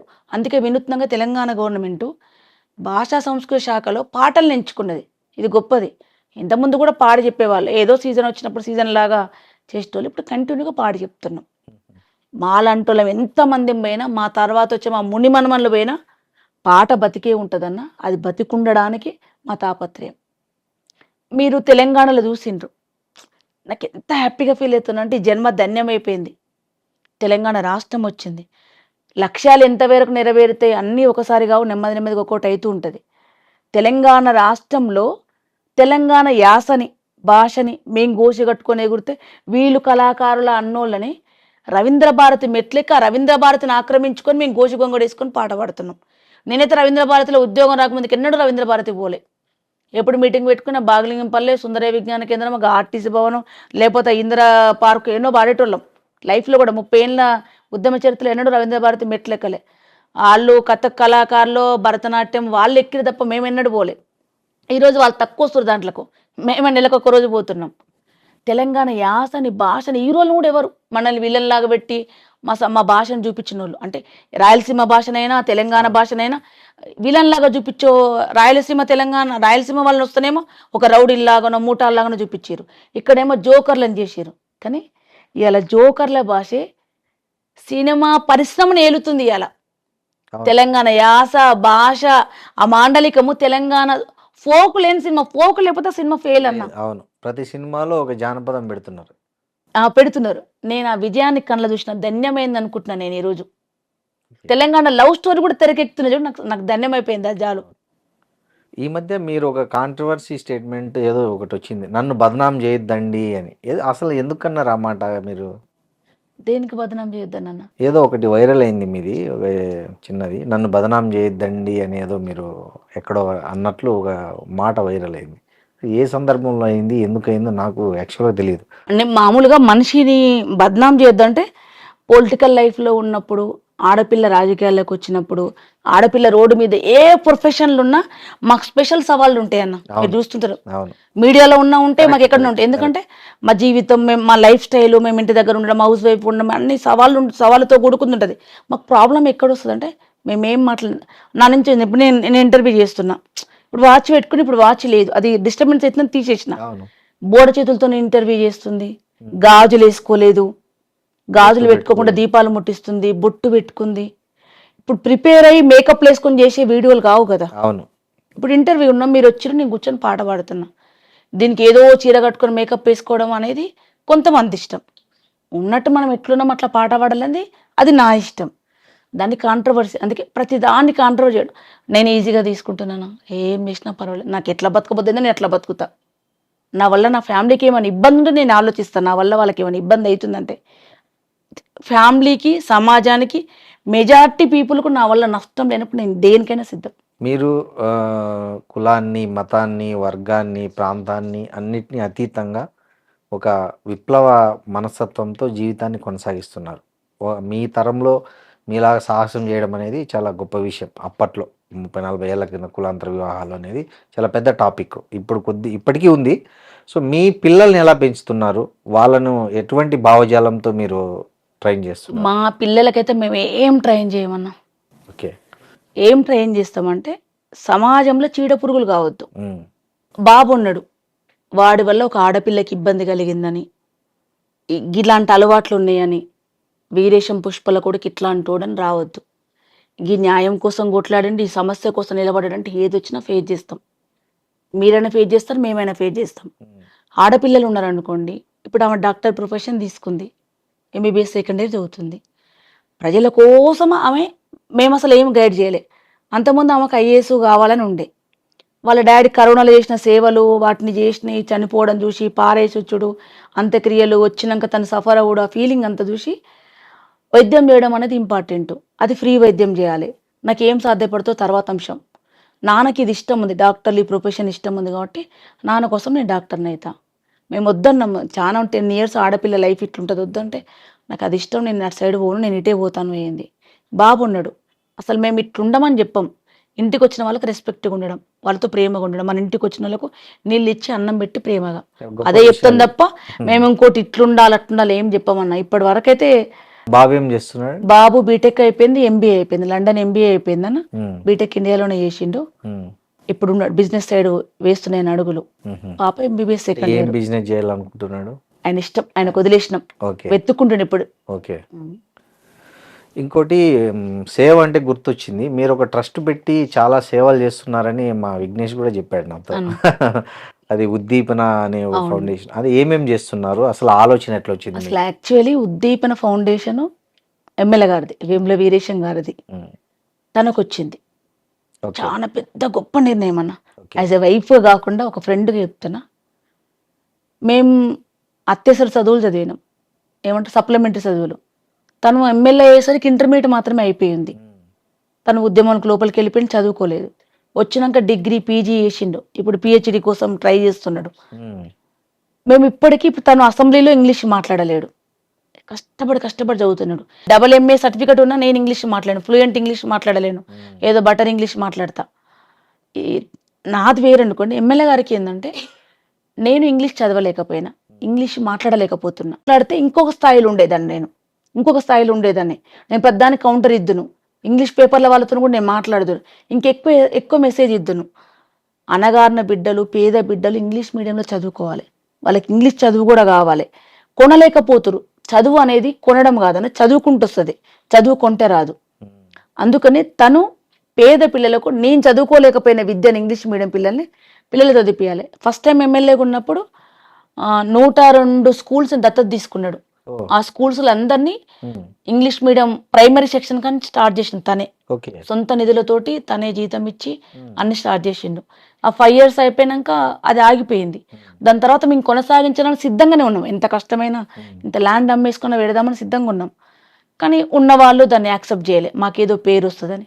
సరే దాన్ని కూడా రాజకీయ కోణం చూసినప్పుడు వద్దని వదిలేసి కరోనా వైపు డైవర్ట్ చేసినాం ఆ ఉద్దీపన సేవల్ని.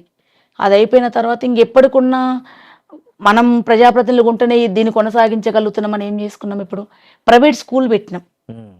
ఉద్దీపన ఫౌండేషన్ ఆధ్వర్యంలో స్కూల్ పెట్టినాం. ₹1 ఫీజు. ఎక్కడ? నకరికల్ టౌన్ లోనే, ఇప్పుడు మనకి ఇక్కడ 1 kilometer దూరాన్ని ఉంటుంది. అది ఉద్దీపన ఫౌండేషన్ ఆధ్వర్యంలో స్కూల్ పెట్టినాం. ₹1 fees. For month for year?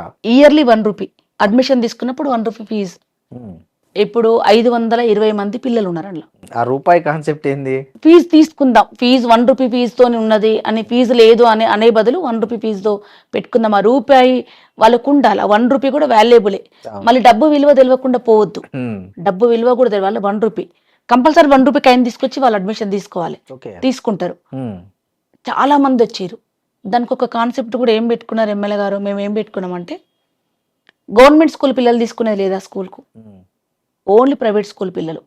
అందులో ఫీజు కట్టలేక, గవర్నమెంట్ పోయి చదువుకోలేక, అలా చదువుకున్నాక కూడా తోళ్ళలేని పిల్లలు ఎవరు, నర్సరీ పిల్లలు ఎవరైతే ఉన్నారో వాళ్ళ కోసమని పెట్టినాం. 5th వరకు పెట్టినాం. లాస్ట్ ఇయర్ 5th వరకు 370 మంది ఉన్నారు అప్పుడు పిల్లలు. ఈ సంవత్సరం 6th 7th ఎక్స్టెన్షన్ చేసినాం. దానికి కేరళ నుంచి వచ్చినారు ఆనంద్ సార్ అని. మన ఇంగ్లీష్ బుక్ లో ముందు పేజీ సార్దే ఉంటది, ఇంగ్లీష్ బుక్ రాసిన సారే, తన పేరే ఉంటుంది సార్ది. ఫౌండర్ తను ఆనంద్ సార్ని, కేరళ ఉండి ఇప్పుడు హెల్త్ బాలేకి వెళ్ళిండు. ఫస్ట్ ఇయర్ మొత్తం కేరళ టీచర్స్ని పెట్టినాం. వాళ్ళ నుంచి మన లోకల్ వాళ్ళని ట్రైన్ చేసి పెట్టుకున్నాం. ఇప్పుడు 6th 7th పెట్టినాం. 570 మంది పిల్లలు. Next year 8th 9th 10th చేస్తాం.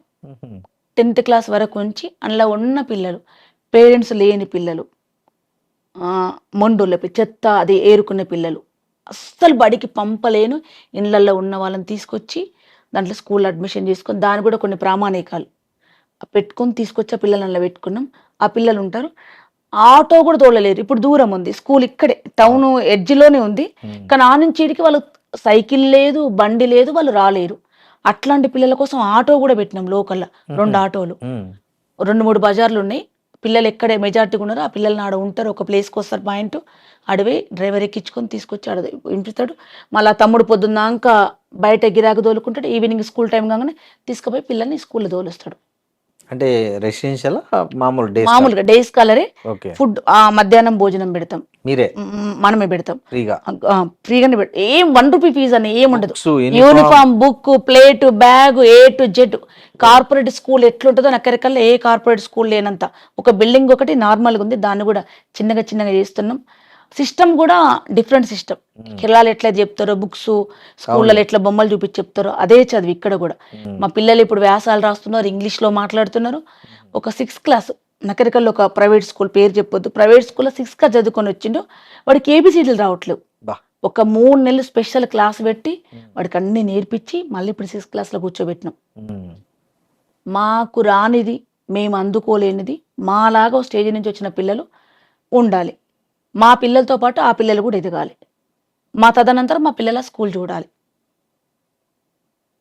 దాని నుంచి దాతల నుంచి ₹1 కూడా తీసుకోమన్నా, ఎవరి దగ్గర నుంచి లేదు. మేము కష్టపడ్డ దాంతో ఆ స్కూలు 15 మంది టీచర్స్ ఉంటారు, వాళ్ళే స్కూలు అన్ని నడిపిస్తారు. ఇప్పుడు మహిళలకు అనేక రంగాల్లో అడ్డంకులు ఉన్నాయి. యాజ్ ఏ మహిళగా మీరు ఉద్యమంలో మీరందరూ తల్లిదండ్రులాగా అన్నదమ్ములాగా చూస్తున్నారు. ఉద్యమం తర్వాత జనజీవన స్రవంతిలో ఉన్న తర్వాత ఇప్పటి వరకు రాజకీయంగా కావచ్చు లేదా సాంస్కృతికంగా కావచ్చు ఎక్కడైనా వేధింపులు కానీ ఇబ్బందులకు కానీ గురైన సందర్భం ఉందా? మిమ్మల్ని చాలా బాధ పెట్టిన సంఘటన ఏదన్నా? నా కర్మ ఏందంటనా, ఉద్యమంలో ఉన్నప్పుడు పోరాటాలు, అమ్మాయిల మీద అగత్యాలు జరుగుతున్నాయి. నా చిన్నగా ఇంటర్మీడియట్లో నేను స్టూడెంట్ ఆర్గనైజేషన్లో ఉన్నప్పుడు కాలేజీల దగ్గర ఇంటర్వెల్ అవుతున్నప్పుడు నేను కాపలా కాసేదాన్ని. ఎవడు అమ్మాయిల కోసం ఎరవేస్తున్నాడు, ఎవరు వేధిస్తున్నారు, ఉరికిచ్చి కొట్టేదాన్ని. ఈ నకరికల్ టౌన్లోనే చాలా పెద్ద గొడవలైన, నా మీద అటాక్ చేసి చంపేంత కూడా అయింది. అంత పెద్ద శత్రుత్వం ఉండే నకరికల్ టౌన్లో. నేను విన్నదానికి స్టూడెంట్ ఆర్గనైజేషన్లో ఉండి విప్లవోద్యమంలో చూసిన దానికి ఇప్పుడు ఇక్కడ డబల్ చూస్తున్నాను. నేను తండ్రి పక్కన బిడ్డను వండబెట్టలేని కాలంలో ఉన్నాం మనం ఇప్పుడు. నా దగ్గరికి కొంతమంది వచ్చి చెప్తే నేను ఒక 1-2 నెలల దాకా మనిషిని కాలేనన్నా. ఒక భార్య వచ్చి భర్త భార్యని విపరీతమైన హింస ఇక్కడంతా గాలి చేసి కొట్టి వాడు చేసి, వాడు తప్పు చేస్తాడు, ఈమెను తప్పుడు దాని లెక్కలు చూస్తాడు. ఆఫీస్లో చూసిన నేను ఇప్పుడు ఒక ఎంప్లాయీగా ఆఫీసు పోతున్నా, ఆఫీసులో ఘోరమైన వేధింపులు, ఆఫీసులలో కూడా ఎవ్వరు చెప్పుకోరన్నా. ఎంత బాధ ఉన్నా అవసరం వస్తే ఈ బెంచ్ తీసి ఇంకొక అన్నం వేసుకొని కూర్చుంటారు. వేధింపులు అనేది సమాజంలో, ఎడ్యుకేషన్ అనేది ఏం మారలే. నేను సాఫ్ట్వేర్ ఇంజనీర్ అమ్మాయిలను కూడా చూసిన. ఆ అమ్మాయి పొద్దున లేచి 6 గంటలకు లేచి వండి అత్తబెట్టి మామ పెట్టి డ్యూటీ పోయి వచ్చి మళ్ళా వచ్చి వండి పెట్టాలి, భర్తతో పాటు జాబ్ చేయాలి. నెల జీతం రాగానే వాడే ATM గీక్కుంటాడు. కొంతమంది ఎంప్లాయీస్ ఉన్నారు, ఆమె జాబ్ చేస్తుంది ఆడపిల్ల, భర్త ఇంటి దగ్గర ఉండి రోజు తిరుగుతాడు, ATM కార్డు వానకానే ఉంటుంది, ఆమె ఉద్యోగాన్ని వేసేయడం రోజు గీక్తాడు. ఎన్ని వేదం. ఇప్పుడు నేను నా దగ్గరకు వచ్చి చెప్పగలుగుతున్నారు, వినగలుగుతున్నా. ఇప్పుడు నా బాధ ఏంటంటే నేను వింటున్నా, నేను మాట్లాడదలనే పంపించేస్తున్నా. వింటే మళ్ళీ మానసికంగా ఒక వేదన, మాట్లాడలేకపోతున్నామని. ఏమీ తగ్గలేదన్నా. టెక్నాలజీ మారుతున్నప్పుడు హింస కూడా మారుతుంది. టీవీలకు అంకితమైనవి ఇంతకుముందు టీవీలో చూస్తున్నాం, 4 కూర్చొని చూసినాం. ఇప్పుడు మన దరిద్రం ఏంటంటే ఎవరి ఫోన్లో ఆడేస్తున్నాం. పెళ్ళమో పక్క మొగుడో పక్కన బెడ్ మీద వండుకొని ఎవరి ఫోన్ ఆడే. ఈమెకు హార్ట్ అటాక్ వచ్చింది, ఈయన చూస్తలేడు, ఈయనకు హార్ట్ అటాక్ వచ్చింది, ఈమె చూస్తలేరు. అంత పాడు టెక్నాలజీ కాలంలో ఉన్నాం మనం. వేధింపులు, అమ్మాయిల పట్ల ఇబ్బందులు ఏది మారలేదు. నేను తెలియని దగ్గర నన్నే వేధిస్తారన్న. మస్తుగా. ఇప్పుడు స్టేజ్ మీదకి పోతా, అదే స్టేజ్ మీదకి వీరేశం గారు ఫోటో కాల్ మీద వస్తారు. కలెక్టర్లు ఉంటారు, ఆర్డీఓలు ఉంటారు, అందరు ఉంటారు. నాది సీనియర్ అసిస్టెంట్ స్కేలు, చిన్న జాబ్ నాది. నేను ఎక్కడ కూర్చోవాలి, ఇక్కడ కూర్చోవాలి. ఎంప్లాయ్మెంట్ రూల్ ప్రకారం నేను ఉండాలి, ఎవరిని తప్పు పడతలేను.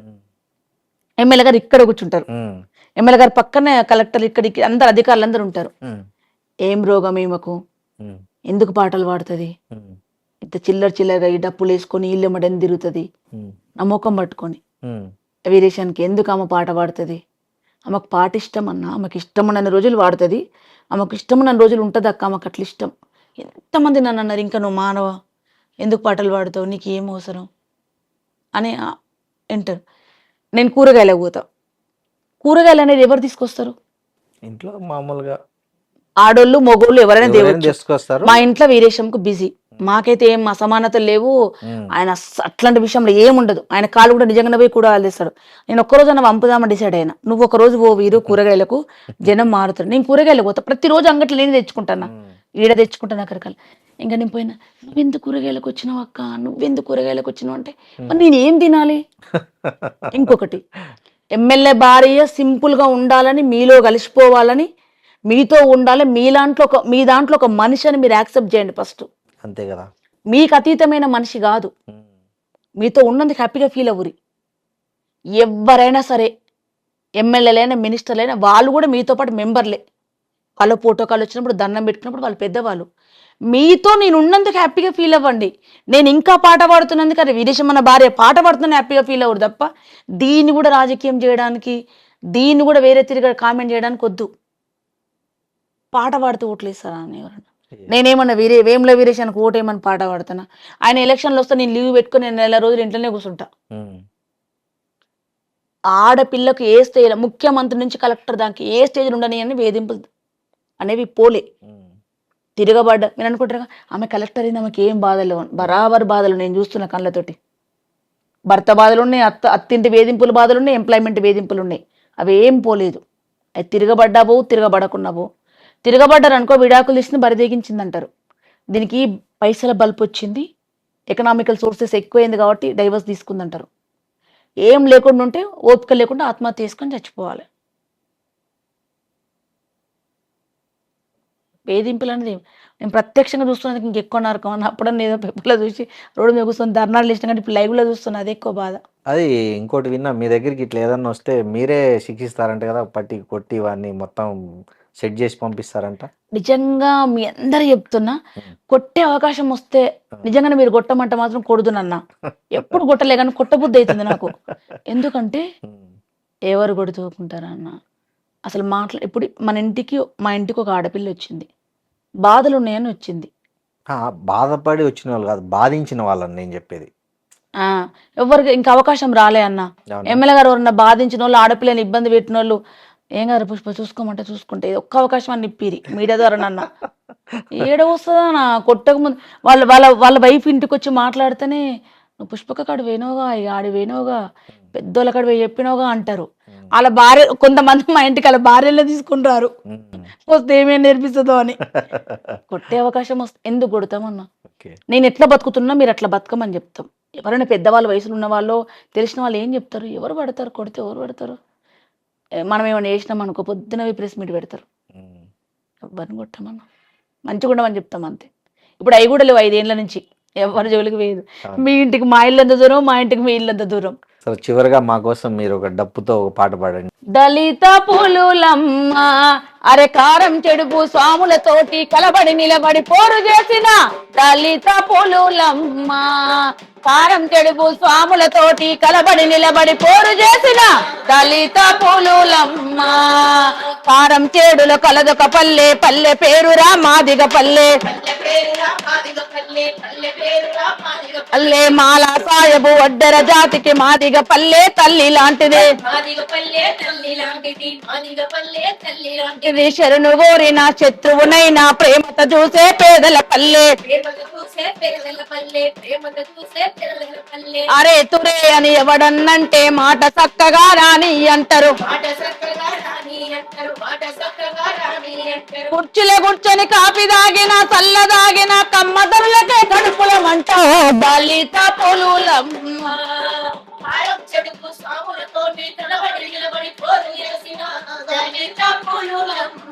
ఆరే మాదిగ పల్లె పేరు వింటరా, కమ్మదొరలకే కాళ్ళు వణుకురా. ఏ పరిసనెత్తుకొని పందమాడితే ఊరు దొరలకే ఉచ్చబడుతదే. కోటి బాధలో మునిగి తేలిన ఆడిన మాటకు అటు ఇటుగారు. అది వడ్డీల మీద వడ్డీలు గట్టి నడ్డి విరిగిన బుద్ధిమంతులే మట్టిల మట్టై మన్నుల మన్నై పండించిన ప్రతి వడ్ల గింజను బలిసిన దొరలా గరిసెలు నింపి పస్తులు బండిన కూలి బిడ్డలే తరాల నుండి యుగాల నుండి భూమి నమ్ముకొని బతుకుతున్నారు రే చెమట ఇంకని చేను లేదురా నెత్తురు ఇంకని ఇత్తు లేదురా మొలిచిన మొక్కకు ఎరువులు వాళ్ళే మొలిచిన మొక్కకు ఎరువులు కమ్మదొరలకు కాపు కొడుకులకు కడుపుల మొలిసిన కత్తులు వాళ్ళే దళిత పులులమ్మ అరే కారం చెడుపు సాములతోటి పులులమ్మ అరే పూడి గుడిసెలో పుట్టి పెరిగిన మట్టి జీవులు ఎట్టి జీవులు తన్నిన గుద్దిన తిట్టిన కుట్టిన ఎదురు చెప్పని ఎడ్డి జీవులు చెల్లిని తల్లిని అక్కను లాగిన నోరు విప్పని మూగ జీవులు కర్మదాతవా క్రైస్తవ మతమని కుంగిపోయిన కష్ట జీవులు కాలిన మనసుతో మండే గుండెతో నివురు గప్పిన నిప్పు రవ్వలు నివురు గప్పిన భూకామాందుల మదముననుసగా అంటుకున్న పెను మంటలు వాళ్ళే దళిత పులులమ్మ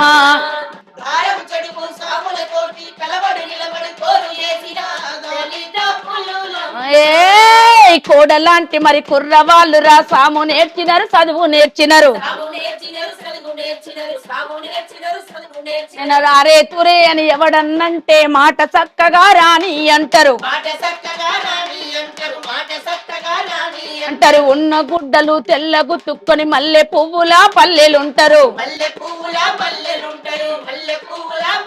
అంటారు ఆస్తులు పాస్తులు లేకున్నా మాకు ఆత్మ గౌరవం ఉందని అంటారు అని కుర్చీలో కూర్చొని కాపీ తాగితే ఉన్న తొలకే కడుపుల మంట దళిత పులులమ్మ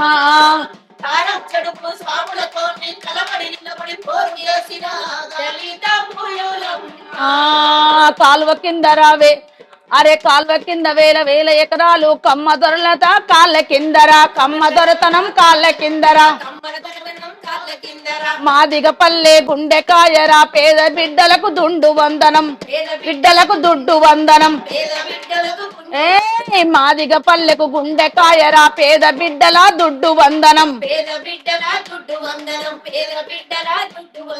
కాశ ఓసుకొని కట్టెబట్టితే కత్తుల వలసం నేలరాలురా కత్తుల వలసం చెంగున దూకి సాము చేసితే భూతల్లే మరి దద్దరిల్లురా చేతి కర్రని చేతి కందితే 1000 మందిని ఎదరగొడతారు ధర్మ యుద్ధము తప్పయన్నడు దుడ్డు బట్టడు దుంకులాడడు దుడ్డు బట్టడు దుంకులాడడు దుడ్డు బట్టడు ఆరే దుడ్డు వందనం పేరు వింటడా దోపిడి దొరలకు వణుకు బొట్టురా మోసకారులా కత్తు దించితే నెత్తురు మడుగుల పిడికిలెత్తిన దళిత పులులమ్మ అరే కారం చెడుపు స్వాములతోటి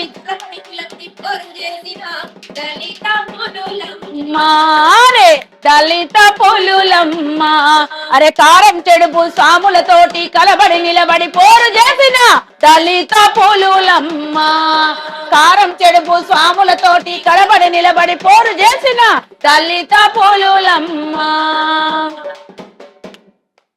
సూపర్, థ్యాంక్ యూ. ఎక్సలెంట్ అక్క, చాలా బాగా పాడారు. థ్యాంక్ యూ అన్న.